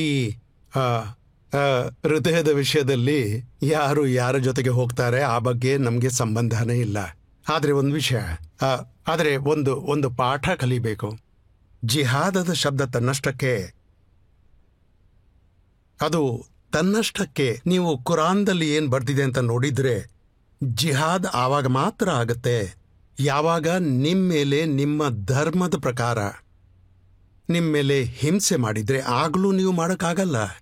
ಯಾವಾಗ ನಿಮ್ಮನ್ನ ನಿಮ್ಮ ಮನೆಯಿಂದಲೇ ಹೊರಗೆ ಹಾಕಿದಾಗ, ಮತ್ತೆ ಆವಾಗ್ಲೂ ಅಲ್ಲ. ಅದಲ್ಲದೆ ನೀವು ನಿಮ್ಮ ಮನೆಯನ್ನು ಬಿಟ್ಟು ಹೊರಟು ಹೋದ್ರಿ, ನೀವು ಆ ಸಂದರ್ಭದಲ್ಲಿ ನೀವು ಉತ್ತರ ಕೊಡಬಹುದು. ಆ ಬಗ್ಗೆ ಕುರಾನ್ನಲ್ಲಿ ಹೇಳಿದೆ, ಉಜೀನಾ ಲಿಲ್ಲದೀನಾ ಯಕಾಸಲೂನಾ ಬಿಯನ್ನವು ಜುಲೀನ್. ಯಾರ ಮೇಲೆ ದೌರ್ಜನ್ಯ ಮಾಡಲಾಗಿದೆ ಅವರು ಜಗಳ ಮಾಡಬಹುದು. ಆದ್ರೆ ಒಂದ್ ವೇಳೆ ನೀವು ಅಮಾಯಕರನ್ನ ಸಾಯಿಸೋ ಆಂದೋಲನ ಮಾಡ್ತೀರಾ, ಅಲ್ಲಿ ಅಮಾಯಕರನ್ನ ಸಾಯಿಸ್ತೀರಾ, ಅದನ್ನು ಜಿಹಾದ್ ಅಂತ ಕರೆದ್ಬಿಟ್ರೆ, ನೋಡಿ ಕಾಶ್ಮೀರದಲ್ಲಿ ಅಲ್ಲಿ ಮನೆಯಿಂದ ಹೊರಗೆ ಯಾರು ಬಂದಿದ್ರು? ಯಾರನ್ನ ಮನೆಯಿಂದ ಹೊರಬರುವಂತೆ ಮಾಡಲಾಗಿತ್ತು? ಪಂಡಿತರನ್ನ. ಅವರಿಗೆ ಹಕ್ಕಿದೆ, ಅವರು ನಿಂತು ಎದುರಿಸಬೇಕಾಗಿತ್ತು. ಇಲ್ಲಿ ಯಾವ ಹೆಸರು ನೀವು ಹೇಳಿದೀರಾ, ಅವರು ಮುಂದೆ ಬಂದಿದ್ದಾರಾ? ಇವರನ್ನ ಅವರ ಮನೆಯಿಂದಲೇ ಕಾಶ್ಮೀರದಿಂದ ಹೊರಗೆ ಹಾಕ್ತಾ ಇದ್ದಾರಂತ. ಕುರಾನ್ನ ಪ್ರಕಾರ ಎಲ್ಲಕ್ಕಿಂತ ದೊಡ್ಡ ಅಪರಾಧ, ಅದರ ವಿರುದ್ಧ ಜನರಿಗೆ ಗೊತ್ತಿರಬೇಕು. ಬೇಕಿದ್ರೆ ನೀವು ಆಯುಧ ಎತ್ತಬಹುದು. ಅದೇನೆಂದ್ರೆ ಅವರ ಧರ್ಮದ ಕಾರಣದಿಂದಾಗಿ ಅವರ ಮೇಲೆ ಹಿಂಸೆ ಮಾಡಿ ಫೋರ್ಸ್ ಮಾಡೋದು, ಮನೆ ಬಿಟ್ಟು ಹೋಗುವಂತೆ ಮಾಡೋದು. ಕಾಶ್ಮೀರದ ಪಂಡಿತರನ್ನ ಯಾವ ಆಧಾರದ ಮೇಲೆ ಮನೆ ಬಿಟ್ಟು ಹೋಗುವಂತೆ ಮಾಡಲಾಯಿತು? ಅದು ಯಾಕೆಂದ್ರೆ ಅವರ ಧರ್ಮ ಬೇರೆ ಆಗಿತ್ತು. ಹಾಗೆ ಯಾರು ಮಾಡಿದ್ರು? ಯಾರಿಗೆ ಒಪ್ಪುದಕ್ಕೆ ಯಾವ ರೀತಿಯ ಯಾವ ಆತಂಕನೇ ಇಲ್ಲ. ಯಾರಿಗೂ ಕೂಡ ಅವರು ಏನು ಈ ಸಪರೇಟಿಸ್ಟ್ ಆರ್ಗನೈಸೇಷನ್ ಏನಿದೆ ಅವರಿಗೂ ಏನು ಆತಂಕನೇ ಇರಲಿಲ್ಲ. ಅವ್ರು ತಮ್ಮನ್ನ ಏನ್ ಅನ್ಕೋತಾರೆ? ಕೊಲೆಗಾರರು ತಮ್ಮನ್ನು ತಾವು ಮುಜಾಹಿದ್ ಅಂತಾರೆ. ಕೊಲೆಗಾರರಿಗೆ ನೀವು ಮುಜಾಹಿದ್ ಅನ್ನೋ ಅವಕಾಶ ಕೊಡ್ತೀರಾ? ಆಗ ಜಿಹಾದ್ನ ಬಗ್ಗೆ ಕುರಾನ್ನಲ್ಲಿರುವ ಡೆಫಿನೇಷನ್ ಅದನ್ನು ನೀವು ಡಿಸ್ಟಾರ್ಟ್ ಮಾಡುವ ಪರ್ಮಿಷನ್ ಕೊಟ್ಬಿಟ್ರಿ. ನೀವೇ ಪರ್ಮಿಷನ್ ಕೊಟ್ಮೇಲೆ ಮತ್ತೆ ಎಲ್ಲೋ ಬೇರೆಯವರು ಕೂಡ ಅದನ್ನ ತಪ್ಪಾಗಿ ಉಪಯೋಗಿಸಿಬಿಡ್ತಾರೆ. ನೀವು ಆವಾಗ್ಲೇ ಎದುರಿಸಿದ್ರೆ, ಅದರ ವಿರುದ್ಧ ಮಾತನಾಡಿದ್ರೆ, ಅಂದ್ರೆ ಬಹುಶಃ ಇಂಥ ಪರಿಸ್ಥಿತಿ ಬರ್ತಾನೆ ಇರಲಿಲ್ಲ. ಆದ್ರೆ ಈಗಿನ ಕಾಲದಲ್ಲಿ ಏನಾಗ್ತಿದೆ, ಗೋಹತ್ಯೆ ಹೆಸರಲ್ಲಿ ಏನು ಲಿಂಚಿಂಗ್ ನಡೀತಾ ಇದೆ. ಈಗ ಒಂದ್ ವೇಳೆ ಒಬ್ಬ ವ್ಯಕ್ತಿ ಅಂದ್ರೆ ಹಸುನ ಕಡಿಯೋಂತ ಏನಿರ್ತಾನೆ, ಅವನನ್ನ ಜನರು ಲಿಂಚಿಂಗ್ ಮಾಡೋದಾಗ್ಲಿ ಸಾಯಿಸೋದಾಗ್ಲಿ ಮಾಡಿದ್ರೆ ಅಂತ ಘಟನೆಗಳು ನಿಜವಾಗ್ಲೂ ಎಮೋಷನ್ ತರಿಸುತ್ತಲ್ವಾ? ಏನ್ ಹೇಳ್ತೀರಾ? ನಾನು ನಿಮ್ಮ ಹತ್ರ ಒಂದು ವಿಷಯ ಕೇಳ್ತೀನಿ. ಈ ದೇಶದ ಜನಸಂಖ್ಯೆ ಎಷ್ಟಿದೆ? 140 ಕೋಟಿ. 140 ಕೋಟಿ. ಇಂಥ ಘಟನೆಗಳು ಎಷ್ಟಾಗಿವೆ? ಅವರು ಕಂಡೆಮ್ನ್ ಆಗ್ಬೇಕು. ಅವರನ್ನು ಎಷ್ಟು ನಿಂದೆ ಮಾಡಿದರೂ ಸಾಲದು. 140 ಕೋಟಿಯಲ್ಲಿ ಎಷ್ಟು ಘಟನೆಗಳು ನಮ್ಮ ದೇಶದಲ್ಲಿ ಆಗಿವೆ? ನಾನು ನಿಮ್ಮ ಎದುರಿಗೆ ಕೂತಿದ್ದೀನಿ, ಮತ್ತೆ ಅಲ್ಲಿ ಕೂತ ಜಜ್ ಸಾಹೇಬರು ಜಾಮಿಯದ್ದು ವೈಸ್ ಚಾನ್ಸಲರು. 1990ರಲ್ಲಿ, ಅದಕ್ಕೂ ಮುಂಚೆ 4 ಅಟೆಂಪ್ಟ್ ಆಗಿವೆ. 1990ರಲ್ಲಿ ಪ್ರೊಫೆಸರ್ ಮುಷಿರುಲ್ ಹಕ್ ಸಾಹೇಬ್ರು, ಅವರು ಕಾಶ್ಮೀರ್ ಯೂನಿವರ್ಸಿಟಿಯ ವೈಸ್ ಚಾನ್ಸಲರ್ ಆಗಿದ್ರು. ಭಯೋತ್ಪಾದಕರು ಅವರ ಹತ್ಯೆ ಮಾಡಿದ್ರು. ನಾನು ಅವರ ಜನಾಜಾಗೆ ಹೋಗಿದ್ದೆ. ಖಬ್ರಸ್ಥಾನಕ್ಕೆ ಒಳಗೆ ಹೋಗೋ ಮೊದಲು ನನ್ನ ತಲೆ ಮೇಲೆ ಕಬ್ಬಿಣದ ರಾಡ್ನಿಂದ ಹೊಡೆದಿದ್ರು. ಮತ್ತೆ ನಿಮ್ಗಂತೂ ಗೊತ್ತೇ ಇದೆ, ನನ್ನ ನೋಡೋಕೆ ನೀವು ಅಲ್ಲಿ ಬಂದಿದ್ರಿ. ಆಲ್ ಇಂಡಿಯಾ ಇನ್ಸ್ಟಿಟ್ಯೂಟ್ನವರು ಹೇಳಿದ್ರು, ಹಾಸ್ಪಿಟಲ್ಗೆ ತರೋಕೆ 10 ನಿಮಿಷ ಕೂಡ ತಡವಾಗಿರ್ತಿದ್ರೆ ಬಹುಶಃ ಇನ್ನೇನೋ ಆಗ್ತಾ ಇತ್ತು. ಇಲ್ಲಿ ನೋಡಿ, ಯಾರು ಹಿಂಸೆಯ ಸಂಸ್ಕೃತಿಯನ್ನ ಮುಂದೆ ಸಾಗಿಸ್ತಾರೆ, ಈ ಘಟನೆಗಳಿಗೆ ಅವರು ಹೊಣೆಗಾರರಲ್ವೇ? ಯಾವ ರಿಯಾಕ್ಷನ್ ಉಂಟಾಗುತ್ತೆ ಅವರ ಅವರ ಅವರ ಭಾಷಣಗಳಿಂದ, ಅವರ ಕೆಲಸಗಳಿಂದ? ಅವರು ಇಂಥ ಹಿಂಸೆಯ ಸಂಸ್ಕೃತಿಯನ್ನ ಮುಂದೆ ಸಾಗಿಸ್ತಾರೋ ಇಲ್ವೋ ನನ್ನ ಮೇಲೇನೇ ಆಗಿದೆಯಪ್ಪ. ನಾನು ಹೇಗೆ ಒಬ್ಬ ಅಮಾಯಕನ ಮೇಲೆ ಹಲ್ಲೆ ಮಾಡಲಾದ್ರೆ, ಅದು ಕೂಡ ಅವನು ತಪ್ಪು ಮಾಡಿದ್ರೂ ಕೂಡ ಪ್ರೈವೇಟ್ ವ್ಯಕ್ತಿಗೆ ಇಂಥ ಹಕ್ಕೇ ಇರೋದಿಲ್ಲ. ಕೇವಲ ಸರ್ಕಾರ ಮತ್ತೆ ಕಾನೂನು ಮಾತ್ರ ಆಕ್ಷನ್ ತಗೋಬಹುದು. ನಾನು ಯಾವತ್ತೂ ಅವರಿಗೆ ಸಪೋರ್ಟ್ ಮಾಡೋದು ಸಾಧ್ಯನೇ ಇಲ್ಲ. ಆದರೆ ಅಪರಾಧಿಗಳ ಮೇಲೆ ಆಕ್ಷನ್ ತಗೊಂಡಿದ್ದಾರೋ ಇಲ್ವೋ ಅದು ಮುಖ್ಯ ಪ್ರಶ್ನೆ. ಅಪರಾಧಿಗಳ ಮೇಲೆ ಆಕ್ಷನ್ ತಗೊಂಡಾಗಿದೆ. ಯಾರೆಲ್ಲ ಲಿಂಚಿಂಗ್ ಮಾಡಿದ್ದಾರೆ ಅವ್ರ ಮೇಲೆ ಆಕ್ಷನ್ ತಗೊಂಡಿದ್ದಾರೆ. ಒಂದು ಕೇಸ್ ಇಲ್ಲ ಆಕ್ಷನ್ ತಗೊಳ್ಳದೇ ಇದ್ದದ್ದು. ಅಂದ್ರೆ ನೀವೆಲ್ಲ ಇಂಥ ಪ್ರಶ್ನೆ ಕೇಳಬಾರ್ದು. ಲಿಂಚಿಂಗ್ ಆಯ್ತು, ಪ್ರಶ್ನೆ ಹೀಗಿರ್ಬೇಕು, ಯಾರು ಲಿಂಚಿಂಗ್ ಮಾಡಿದ್ದಾರೆ ಅವರನ್ನೆಲ್ಲ ಹಾಗೆ ಬಿಟ್ಬಿಟ್ಟಿದಾರ, ಇಲ್ಲ ಆಕ್ಷನ್ ತಗೊಂಡಿದ್ದಾರೆ. ಮತ್ತೆ ಸರ್, ರೋಡಲ್ಲಿ ನಮಾಜ್ ಮಾಡ್ತಾರೆ, ಆಗ ಅವ್ರ ಮೇಲೆ ಕೇಸ್ ಆಗೋಗುತ್ತೆ. ಆದ್ರೆ ಯಾರಾದ್ರೂ ಟ್ರೈನಲ್ಲಿ ಭಜನೆ ಅಥವಾ ಕೀರ್ತನೆ ಮಾಡ್ತಾರೆ, ಅವ್ರ ಮೇಲೆ ಆಕ್ಷನ್ ಯಾಕಾಗಲ್ಲ? ಇದ್ರ ಬಗ್ಗೆ ಏನ್ ಹೇಳ್ತೀರಾ? ನನ್ನ ಒಪಿನಿಯನ್ ಏನಂದ್ರೆ, ಇಷ್ಟರವರೆಗೆ ರೋಡ್ನಲ್ಲೂ ಕೂತು ನಮಾಜ್ ಹಾಕ್ತಾ ಇದ್ರು. ಓದಿದ್ದೇನೆ ಗ್ರೀನ್ ಪಾರ್ಕ್ ಮಸ್ಜಿದ್ನ ಹೊರಗಡೆ. ಯಾಕಂದ್ರೆ ಈದ್ ಮತ್ತೆ ಬಕ್ರಾಯಿದ್ನ ಸಮಯದಲ್ಲಿ ಅಷ್ಟು ಜಾಗ ಇರುವುದಿಲ್ಲ ಮಸ್ಜಿದ್ನಲ್ಲಿ. ಆದ್ರೆ ನಾವು ಇದನ್ನೂ ಹೇಳೋಕ್ಕಾಗೋದಿಲ್ಲ, ಇದರಿಂದಾಗಿ ಅಲ್ಲಿಂದ ಹೋಗುವವರಿಗೆ ಏನೂ ತೊಂದರೆ ಆಗೋದಿಲ್ಲ ಅಂತ. ಆಮೇಲೆ ಹೀಗೆ ಯೋಚನೆ ಮಾಡಲಾಯಿತು, ಇಂಥ ದೂರುಗಳು ಬರೋಕೆ ಮುಂಚೆನೇ ಸರಿಯಾಗಿ ಯೋಚನೆ ಮಾಡಲಾಗಿತ್ತು. ಅಂದರೆ 1 ಸಲ ಅಲ್ಲ, 2 ಸಲ 3 ಸಲನೂ ನಮಾಜ್ ಮಾಡಬಹುದು. ಮತ್ತೆ ಇವೆರಡೂ ವಿಷಯವನ್ನ ಒಂದು ಪಬ್ಲಿಕ್ ಸ್ಪೇಸ್ನಲ್ಲಿ ಮತ್ತೆ ಟ್ರೈನಲ್ಲಿ ಭಜನೆ ಮಾಡುವವರು, ಈ ಟ್ರೈನಲ್ಲಿ ಅಂದ್ಕೊಳ್ಳಿ ಒಬ್ಬ ಇಂಡಿವಿಜುವಲ್ ವ್ಯಕ್ತಿ ನಮಾಜ್ ಹಾಕ್ತಾನೆ. ನಾನೆಷ್ಟೋ ಮಂದಿ ನಮಾಜ್ ಹಾಕೋದನ್ನು ನೋಡಿದ್ದೀನಿ. ನಾನೇನು ನೋಡಿದ್ದೀನಿ ಅಂದರೆ, ಇವರು ನಮಾಜ್ ಹಾಕುವಾಗ ಬೇರೆ ನಾನ್ ಮುಸ್ಲಿಮ್ಸ್ ಯಾರಿದ್ದಾರೆ ಅವರು ಅವ್ರ ಜಾಗದಿಂದ ಆಚೆ ಹೋಗ್ತಾರೆ. ನಾನು ಎಂದೂ ನೋಡಿಲ್ಲ ಯಾರಾದರೂ, ನಾನು ಸ್ವತಃ ನೋಡಿದ್ದೀನಿ. ಬೇರೆಯವರ ಬಗ್ಗೆ ನಾನು ಹೇಳ್ತಾ ಇಲ್ಲ, ನಾನು ಸ್ವತಃ ನೋಡಿದ್ದೀನಿ ಟ್ರೈನಲ್ಲಿ ಎಷ್ಟೋ ಮಂದಿ ನಮಾಜ್ ಹಾಕೋದನ್ನ. ಮತ್ತೆ ನನಗೆ ಇದೂ ಗೊತ್ತಿದೆ, ಅಂದರೆ ಇಲ್ಲೇ ಡೆಲ್ಲಿಯಲ್ಲಿ ಸುಮಾರು 120 ಕಿಲೋಮೀಟರ್ನ ಅಂತರದಲ್ಲಿ ಮಾರ್ಕೆಟ್ ಇದೆ. ಅಲ್ಲಿ ಚಿಕ್ಕ ಟೌನಲ್ಲಿ ಒಂದು ಮಾರ್ಕೆಟ್ ಇದೆ. ಮಾರ್ಕೆಟ್ನ ಹಿಂದ್ಗಡೆ ದೇವಸ್ಥಾನ, ಮಸ್ಜಿದ್ ಸ್ವಲ್ಪ ದೂರದಲ್ಲಿದೆ. ಐ ನೋ 100% ಅಲ್ಲಿ ಆ ಟೌನಲ್ಲಿ ನನ್ನ ರಿಲೇಟಿವ್ಸ್ ಇದ್ದಾರೆ. ಅವರು ಅಲ್ಲಿ ಮುಸ್ಲಿಮರ ಅಂಗಡಿ ಏನಿವೆ ಹಿಂದಿನ ಬಾಗಿಲಿಂದ ಅವರು ದೇವಸ್ಥಾನಕ್ಕೆ ಹೋಗ್ತಾರೆ. ಮತ್ತೆ ದೇವಸ್ಥಾನದ ಮೂಲೆಯನ್ನು ಪೂಜಾರಿಯವರು ತುಂಬಾ ಸ್ವಚ್ಛ ಮಾಡಿ ಇಟ್ಟಿದ್ದಾರೆ. ಇವರು ಅಲ್ಲಿ ಹೋಗಿ ನಮಾಜ್ ಹಾಕ್ಬೋದು. ನೋಡಿ, ಮೌಲಾನಾ ರೂಮಿ ಅವರ ಒಂದು ಶೇರ್ ಇದೆ, ನಾ ತೂ ವರಾಯ್ ವಸ್ಲ್ ಕರ್ದಿ ನಾಮ್ದಿ, ನೇ ವರಾಯ್ ಫಸ್ಲ್ ಕರ್ದ ನಾಮ್ದಿ. ನಾವು ಈ ಭೂಮಿಯಲ್ಲಿ ವಾಸ ಮಾಡೋದ್ರಿಂದ ನಾವು ಎಲ್ಲರ ಜೊತೆಗೆ ಪ್ರೀತಿ, ವಾತ್ಸಲ್ಯ, ಸ್ನೇಹ ಜೊತೆಗೆ ಎಲ್ಲರನ್ನ ಹತ್ತಿರ ತರ್ತೀವಿ. ನಾವು ಇಂಥ ಕೆಲಸ ಮಾಡೋಕೆ ಈ ಭೂಮಿಗೆ ಬಂದಿಲ್ಲ. ನಮ್ಮ ಜೀವನವನ್ನು ಹಾಳು ಮಾಡ್ಕೋಬೇಕು, ಮತ್ತೆ ಬೇರೆಯವರ ಜೀವನವನ್ನು ಹಾಳು ಮಾಡಬೇಕು. ಮತ್ತೊಂದು ಸಣ್ಣ ಬ್ರೇಕ್ನ ನಂತರ ಆಪ್ಕೆ ಅದಾಲತ್ನಲ್ಲಿ ಆರಿಫ್ ಮೊಹಮ್ಮದ್ ಖಾನ್ ಅವರ ಮೇಲೆ ಆರೋಪಗಳು, ಪ್ರಶ್ನೆಗಳು ಮುಂದುವರಿಯುತ್ತೆ. ಜೋ ಖಾಲಿಕೋ ಮಕ್ಲೂಫ್ ಮೇ ಹಾಯಲ್ ರಹೇ ಪರ್ದೆ, ಪೀರಾನೆ ಕಲೀಸಾ ಕೋ ಕಲೀಸಾ ಸೆ ಹಟಾ ದೆ. ಅಂದ್ರೆ ಡೈರೆಕ್ಟ್ ಕಾಂಟ್ಯಾಕ್ಟ್ ಆಗಬೇಕು ಪರಮಾತ್ಮದ್ದು ಮತ್ತೆ ಆತ್ಮದ್ದು. ಮಧ್ಯೆ ಯಾರಿದ್ದಾರೆ ಅವರನ್ನ ನಾವು ತೊಲಗಿಸಬೇಕು.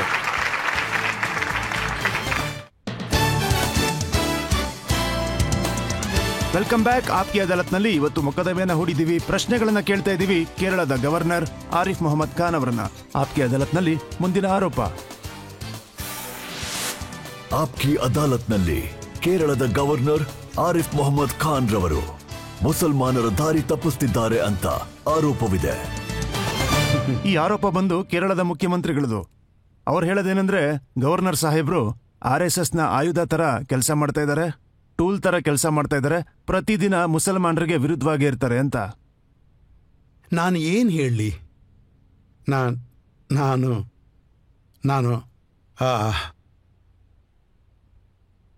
ಧರ್ಮಶಾಸ್ತ್ರಗಳ ವಿದ್ಯಾರ್ಥಿ. ನಾನು ವಿದ್ವಾಂಸ ಅಲ್ಲ, ವಿದ್ಯಾರ್ಥಿ. ನನಗೆ ಹೆಚ್ಚು ತಿಳ್ಕೊಳ್ಳೋ ಆಸೆ. ನಾನು ಸಮಯ ತಗೋತೀನಿ, ಓದ್ತೀನಿ. ಮತ್ತೆ ನಾನು ಏನೆಲ್ಲ ಓದ್ತೀನಿ ಅದನ್ನು ಬೇರೆಯವರ ಜೊತೆ ಶೇರ್ ಮಾಡಲು ಬಯಸ್ತೀನಿ. ಏನಾದರೂ ಸಮಸ್ಯೆ ಬಂದರೆ ಅದನ್ನು ಬಗೆಹರಿಸಲು ಕೆಲವು ಸಲಹೆ ನೀಡ್ತೀನಿ.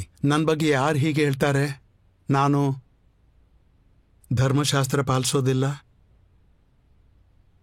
ಅವರು ನಾನು ಮಿಸ್ಲೀಡ್ ಮಾಡ್ತೀನಿ ಅಂತ ಅವರಂತೂ ಹೇಳ್ತಾರೆ. ಕಮ್ಯುನಿಸ್ಟ್ ಮತ್ತೆ ಅಲ್ವಾ? ಅವರ ಸಮಸ್ಯೆ ಏನು, ವಿವಶತೆ ಏನು? ಕಮ್ಯುನಿಸ್ಟ್ಗಳು ಅವರ ವಿವಶತೆ ಏನು? 1990ರವರೆಗೆ ಅವರ ಪ್ರತಿ ಮ್ಯಾನಿಫೆಸ್ಟೋನಲ್ಲಿ ಯೂನಿಫಾರ್ಮ್ ಸಿವಿಲ್ ಕೋಡ್ಗೆ ಅವರು ಸಪೋರ್ಟರ್ ಆಗಿದ್ರು. 1986ರಲ್ಲಿ ನಾನು ರಿಸಿಗ್ನೇಷನ್ ಕೊಟ್ಟೆ ಸರ್ಕಾರಕ್ಕೆ ಈ ವಿಷಯದ ಮೇಲೆ. ನನಗೆ ಹೆಚ್ಚು ಸಪೋರ್ಟ್ ಮಾಡಿದವರು BJP ಅವರದ್ದು. ಆವಾಗ 2 ಮೆಂಬರ್ ಇದ್ದರು ಸದನದಲ್ಲಿ. ಲೆಫ್ಟ್ ಪಾರ್ಟಿಯೇ ನನಗೆ ಸಪೋರ್ಟ್ ಮಾಡಿದ್ರು. ಆವಾಗ ತುಂಬಾ ವೋಕಲ್ ವಾಯ್ಸ್ ಯಾರ್ದು ಇತ್ತು ಅಂದರೆ, ನನಗೆ ಯಾರು ಸಪೋರ್ಟ್ ಮಾಡಿದವರು ಅಂದರೆ ಅವರು EM ನಂಬೂದ್ರಿಪಾದವರು. ಇವಾಗ ಕಮ್ಯುನಿಸ್ಟ್ ಪಾರ್ಟಿಯು ಎಲ್ಲ ರಿವರ್ಸ್ ಮಾಡಿದ್ದೆ. ಅವರು UCCಯ ವಿರೋಧ ಮಾಡ್ತಾ ಇಲ್ಲ. ಅವರು 3 ತಲಾಕ್ನ ಕಾನೂನು, ಆ ಕಾರಣದಿಂದಾಗಿ 95% ತಲಾಕು ಕಡಿಮೆ ಆಗ್ಬಿಟ್ಟಿದೆ. ಅದರ ಬಗ್ಗೆ ಅವರು 6 ತಿಂಗಳ ಹಿಂದೆ ಹೇಳಿದರು, ಈ ಕಾನೂನು ಯಾಕೆ ಬೇಕು ಅಂತ. ಯಾಕೆ ಮಾಡ್ತಾರೆ? ನಿಜವಾಗಿ ಅಲ್ಲಿ ಒಂದು ಧರ್ಮದ ಹೆಸರಲ್ಲಿ ಉಂಟಾದ ಪಾರ್ಟಿ. ನಾನು ಪಾರ್ಟಿಯ ಹೆಸರು ತಗೊಳ್ಳೋದಿಲ್ಲ. ಆ ಪಾರ್ಟಿ ದೇಶದ ವಿಭಜನೆ ಬಯಸಿತ್ತು. ಇವರ ಅಸೆಸ್ಮೆಂಟ್ ಅಂದರೆ ಆ ಪಾರ್ಟಿ ವೀಕ್ ಆಗಿತ್ತು. ನಿಜ ವಿಷಯ ಏನಂದರೆ, ವೀಕ್ ಆಗಿರೋ ಪಾರ್ಟಿಯ ವೋಟ್ ಬ್ಯಾಂಕ್ ಏನಿದೆ ಅದನ್ನ ಕಂಟ್ರೋಲ್ ಮಾಡಬೇಕು. ಅದಕ್ಕಾಗಿ ಆ ಪಾರ್ಟಿ ಏನು ಹೇಳ್ತಾ ಇತ್ತು, ಈಗ ಈ ಪಾರ್ಟಿ ಹೇಳ್ತಾ ಇದೆ. ನಮ್ಮ ಜನರಲ್ಲಿ ತುಂಬಾ ಜನ ಪ್ರಶ್ನೆ ಕೇಳಬೇಕು ಅಂತ ಕಾಯ್ತಿದ್ದಾರೆ. PUBG ಗೇಮ್ ಇಸ್ಲಾಂ ಅಲ್ಲಿ ಹರಾಮ ಅಥವಾ ಇಲ್ವಾ? ನಿಜ ಏನೆಂದ್ರೆ, ನೀವು ಅವ್ರ ಹತ್ರ ಇದನ್ನು ಕೇಳಬೇಕು. ತಮ್ಮನ್ನು ತಾವು ಅಥಾರಿಟಿ ಅನ್ಕೋತಾರೆ. ನಾನಂತೂ ನಿಮ್ಮಂತೆ ವಿದ್ಯಾರ್ಥಿ ಅಷ್ಟೇ, ಒಬ್ಬ ಸ್ಟೂಡೆಂಟು. ನಾನು ಅಂದರೆ ನನಗೆ ಇಷ್ಟವರೆಗೆ ಗೊತ್ತೂ ಇಲ್ಲ PUBG ಹೇಗೆ ಆಡ್ತಾರೆ ಅಂತ. ನನಗೆ ಆ ಬಗ್ಗೆ ಯಾವುದೇ ತಿಳುವಳಿಕೆ ಇಲ್ಲ. ನಾನು ಹೇಗೆ ಹೇಳ್ಬೋದು? ಹಾಗೆ ಜಾಕಿರ್ ನಾಯಕ್ ಸಾಹೇಬ್ರು ಏನ್ ಹೇಳ್ತಾರೆ ಅಂದ್ರೆ, ಮುಸಲ್ಮಾನರು ವಿಡಿಯೋ ಗೇಮ್ನ ಆಡಬಾರ್ದಂತೆ. ಯಾಕಂದ್ರೆ ವಿಡಿಯೋ ಗೇಮ್ ಆಡ್ತಿರುವಾಗ ಅದರಲ್ಲಿ ಯಾವ್ದಾವ್ದೋ ಫೋಟೋಗಳು ಬರುತ್ತಂತೆ, ಕಮ್ಮಿ ಬಟ್ಟೆ ಹಾಕಿರೋ ಹೆಣ್ಮಕ್ಳು ಫೋಟೋ ಬರುತ್ತಂತೆ, ಅದರಲ್ಲಿ ಮ್ಯೂಸಿಕ್ ಇರುತ್ತೆ, ಮತ್ತೆ ಇಸ್ಲಾಂ ಧರ್ಮದಲ್ಲಿ ಸಂಗೀತನೂ ಹರಾಮ್ ಅಂತ. ಆಗಲಿ, ನಾನು ಒಪ್ತೀನಿ, ಅವ್ರ ಮಾತನ್ನೇ ನಾನು ಒಪ್ತೀನಿ. ಮತ್ತೆ ಅವರ ಫೋಟೋ ಬರುತ್ತೆ ವಿಡಿಯೋದಲ್ಲಿ, ಅದು ಸರಿನಾ? ಅವರ ಏನು, ಅವರು ಮೈಕೆಲ್ಲ ಹಚ್ಚಿ ಅವರ ವಿಡಿಯೋ ಏನಾಗುತ್ತೆ. ಮತ್ತೆ ನನ್ಗನ್ನಿಸುತ್ತೆ ಯೂಟ್ಯೂಬ್ ಅವರಿಗೆ ಪೇಮೆಂಟ್ ಕೂಡ ಮಾಡ್ತಿರ್ಬಹುದಲ್ಲ. ವ್ಯೂವರ್ಶಿಪ್ ತುಂಬಾ ಇದೆ, ಬಹುಶಃ ಯೂಟ್ಯೂಬ್ ಅವರಿಗೆ ದುಡ್ಡು ಕೊಡ್ತಿರ್ಬಹುದು ಅಂತ. ಆ ವಿಡಿಯೋನ ತಯಾರಿಸೋದು ಮತ್ತೆ ಅದರಿಂದ ಗಳಿಸೋದು ಅದೆಲ್ಲ ಹಲಾಲ. ಇಲ್ಲಿ ನೋಡಿ, ಇದೇನು ಹೊಸ ವಿಷಯ ಅಲ್ಲ. ಹಿಂದೂಸ್ತಾನದಲ್ಲಿ ಇವರೆಲ್ಲ ಕೂಡಿ ಯಾವಾಗ ಈ ಶಿಪ್ಪಿಂದ ಹಾಜಿಗಳು ಬರೋಕ್ ಶುರು ಮಾಡಿದ್ರು, ಆವಾಗ ಫತ್ವಾ ಇತ್ತು, ಹಿಂದೂಸ್ತಾನದ ಮುಸ್ಲಿಮರು ಹಜ್ ಮಾಡ್ಕೂಡ್ದು ಅಂತ. ಹಜ್ಗೆ ಹೋಗೋಕೆ ಆ ಕಾಲದಲ್ಲಿ ನಿಮ್ಮ ಹತ್ರ ಇರ್ಬೇಕಿತ್ತು. ಆವಾಗ ಪಾಸ್ಪೋರ್ಟ್ ಇರ್ತಾ ಇರ್ಲಿಲ್ಲ, ಪರ್ಮಿಟ್ ಇರ್ಬೇಕಿತ್ತು. ಪರ್ಮಿಟ್ನಲ್ಲಿ ಫೋಟೋ ಇರಬೇಕು. ಪರ್ಮಿಟ್ಗಾಗಿ ಫೋಟೋ ತೆಗಿಬೇಕಿತ್ತು. ಅದು ಇಸ್ಲಾಂಗೆ ವಿರುದ್ಧವಾಗಿದೆ. ನಿಜವೆಂದ್ರೆ ನೀವು ಹಜ್ಗೆ ಹೋಗ್ಲೇ ಕೂಡ್ದು. ಮತ್ತೆ ಇದನ್ನ ನಿರಂತರವಾಗಿ ಹೇಳ್ತಾ ಇದ್ರು. ನೋಡಿ, ನಾನು ಯಾರ ಹೆಸರು ತಗೋತಾ ಇಲ್ಲ. ನೋಡಿ, ನೀವು ಸ್ವಲ್ಪ ಟಿವಿಯ ಬೇರೆ ಬೇರೆ ಡಿಬೇಟ್ಸ್ ನೋಡಿ. ಟಿವಿಯ ಆಂಕರ್ ತುಂಬಾ, ಅವರು ಮಹಿಳೆಯರು ತುಂಬಾ ಆಕರ್ಷಕವಾಗಿರ್ತಿದ್ರು. ಮತ್ತೆ ಈ ಜನ ಯಾರು ಹರಾಮ್ ಅಂತಿದ್ದಾರೆ, ಇವರು ಅವ್ರ ಜೊತೆ ಡಿಸ್ಕಸ್ ಮಾಡ್ತಾ ಇದ್ದಾರೆ ಟಿವಿಯ ಸ್ಕ್ರೀನ್ನಲ್ಲಿದ್ಕೊಂಡು. ಅದು ಸರಿ ಅಂತೀರಾ? ಹಲಾಲ್ ಅಂತೀರಾ?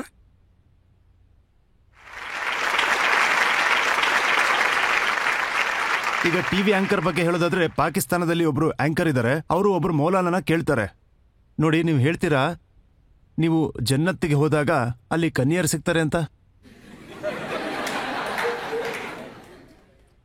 ನಿಜವಾದ ವಿಷಯ ಏನಂದ್ರೆ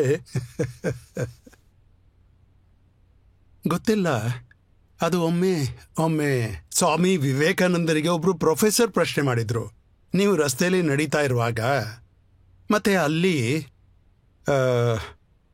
ತುಂಬ ಪ್ರಜ್ಞೆ, ವಿಸ್ಡಮ್ ತುಂಬಿರುವ ಗ್ರಂಥ ಏನಾದರೂ ಇದ್ರೆ ಮತ್ತು ದುಡ್ಡಿನ ಒಂದು ಗಂಟಲ್ಲಿದ್ರೆ ನೀವು ಎರಡರಲ್ಲಿ ಏನು ಎತ್ಕೋತೀರಾ? ಸ್ವಾಮಿ ವಿವೇಕಾನಂದ ಹೇಳಿದ್ರು, ನಾನಂತೂ ದುಡ್ಡಿನ ಗಂಟನ್ನು ಎತ್ಕೋತೀನಿ. ಆಗ ಪ್ರೊಫೆಸರ್ ಹೇಳಿದ್ರು, ಎಂಥ ಮನುಷ್ಯಪ್ಪ ನೀವು, ಸನ್ಯಾಸಿ ಆಗಿ ದುಡ್ಡಿನ ಗಂಟು ಬೇಕು. ನಾನಂತೂ ಯಾವ ಪುಸ್ತಕದಲ್ಲಿ ವಿಸ್ಡಮ್, ಪ್ರಜ್ಞೆ ಇದೆ, ಇಂಟೆಲಿಜೆನ್ಸ್ ಇದೆ ಅದನ್ನ ಎತ್ಕೋತೀನಿ. ಹೇಳಿದ್ರು, ಯಾರ ಹತ್ರ ಏನಿಲ್ಲ ಅದನ್ನ ಎತ್ಕೋತಾರೆ.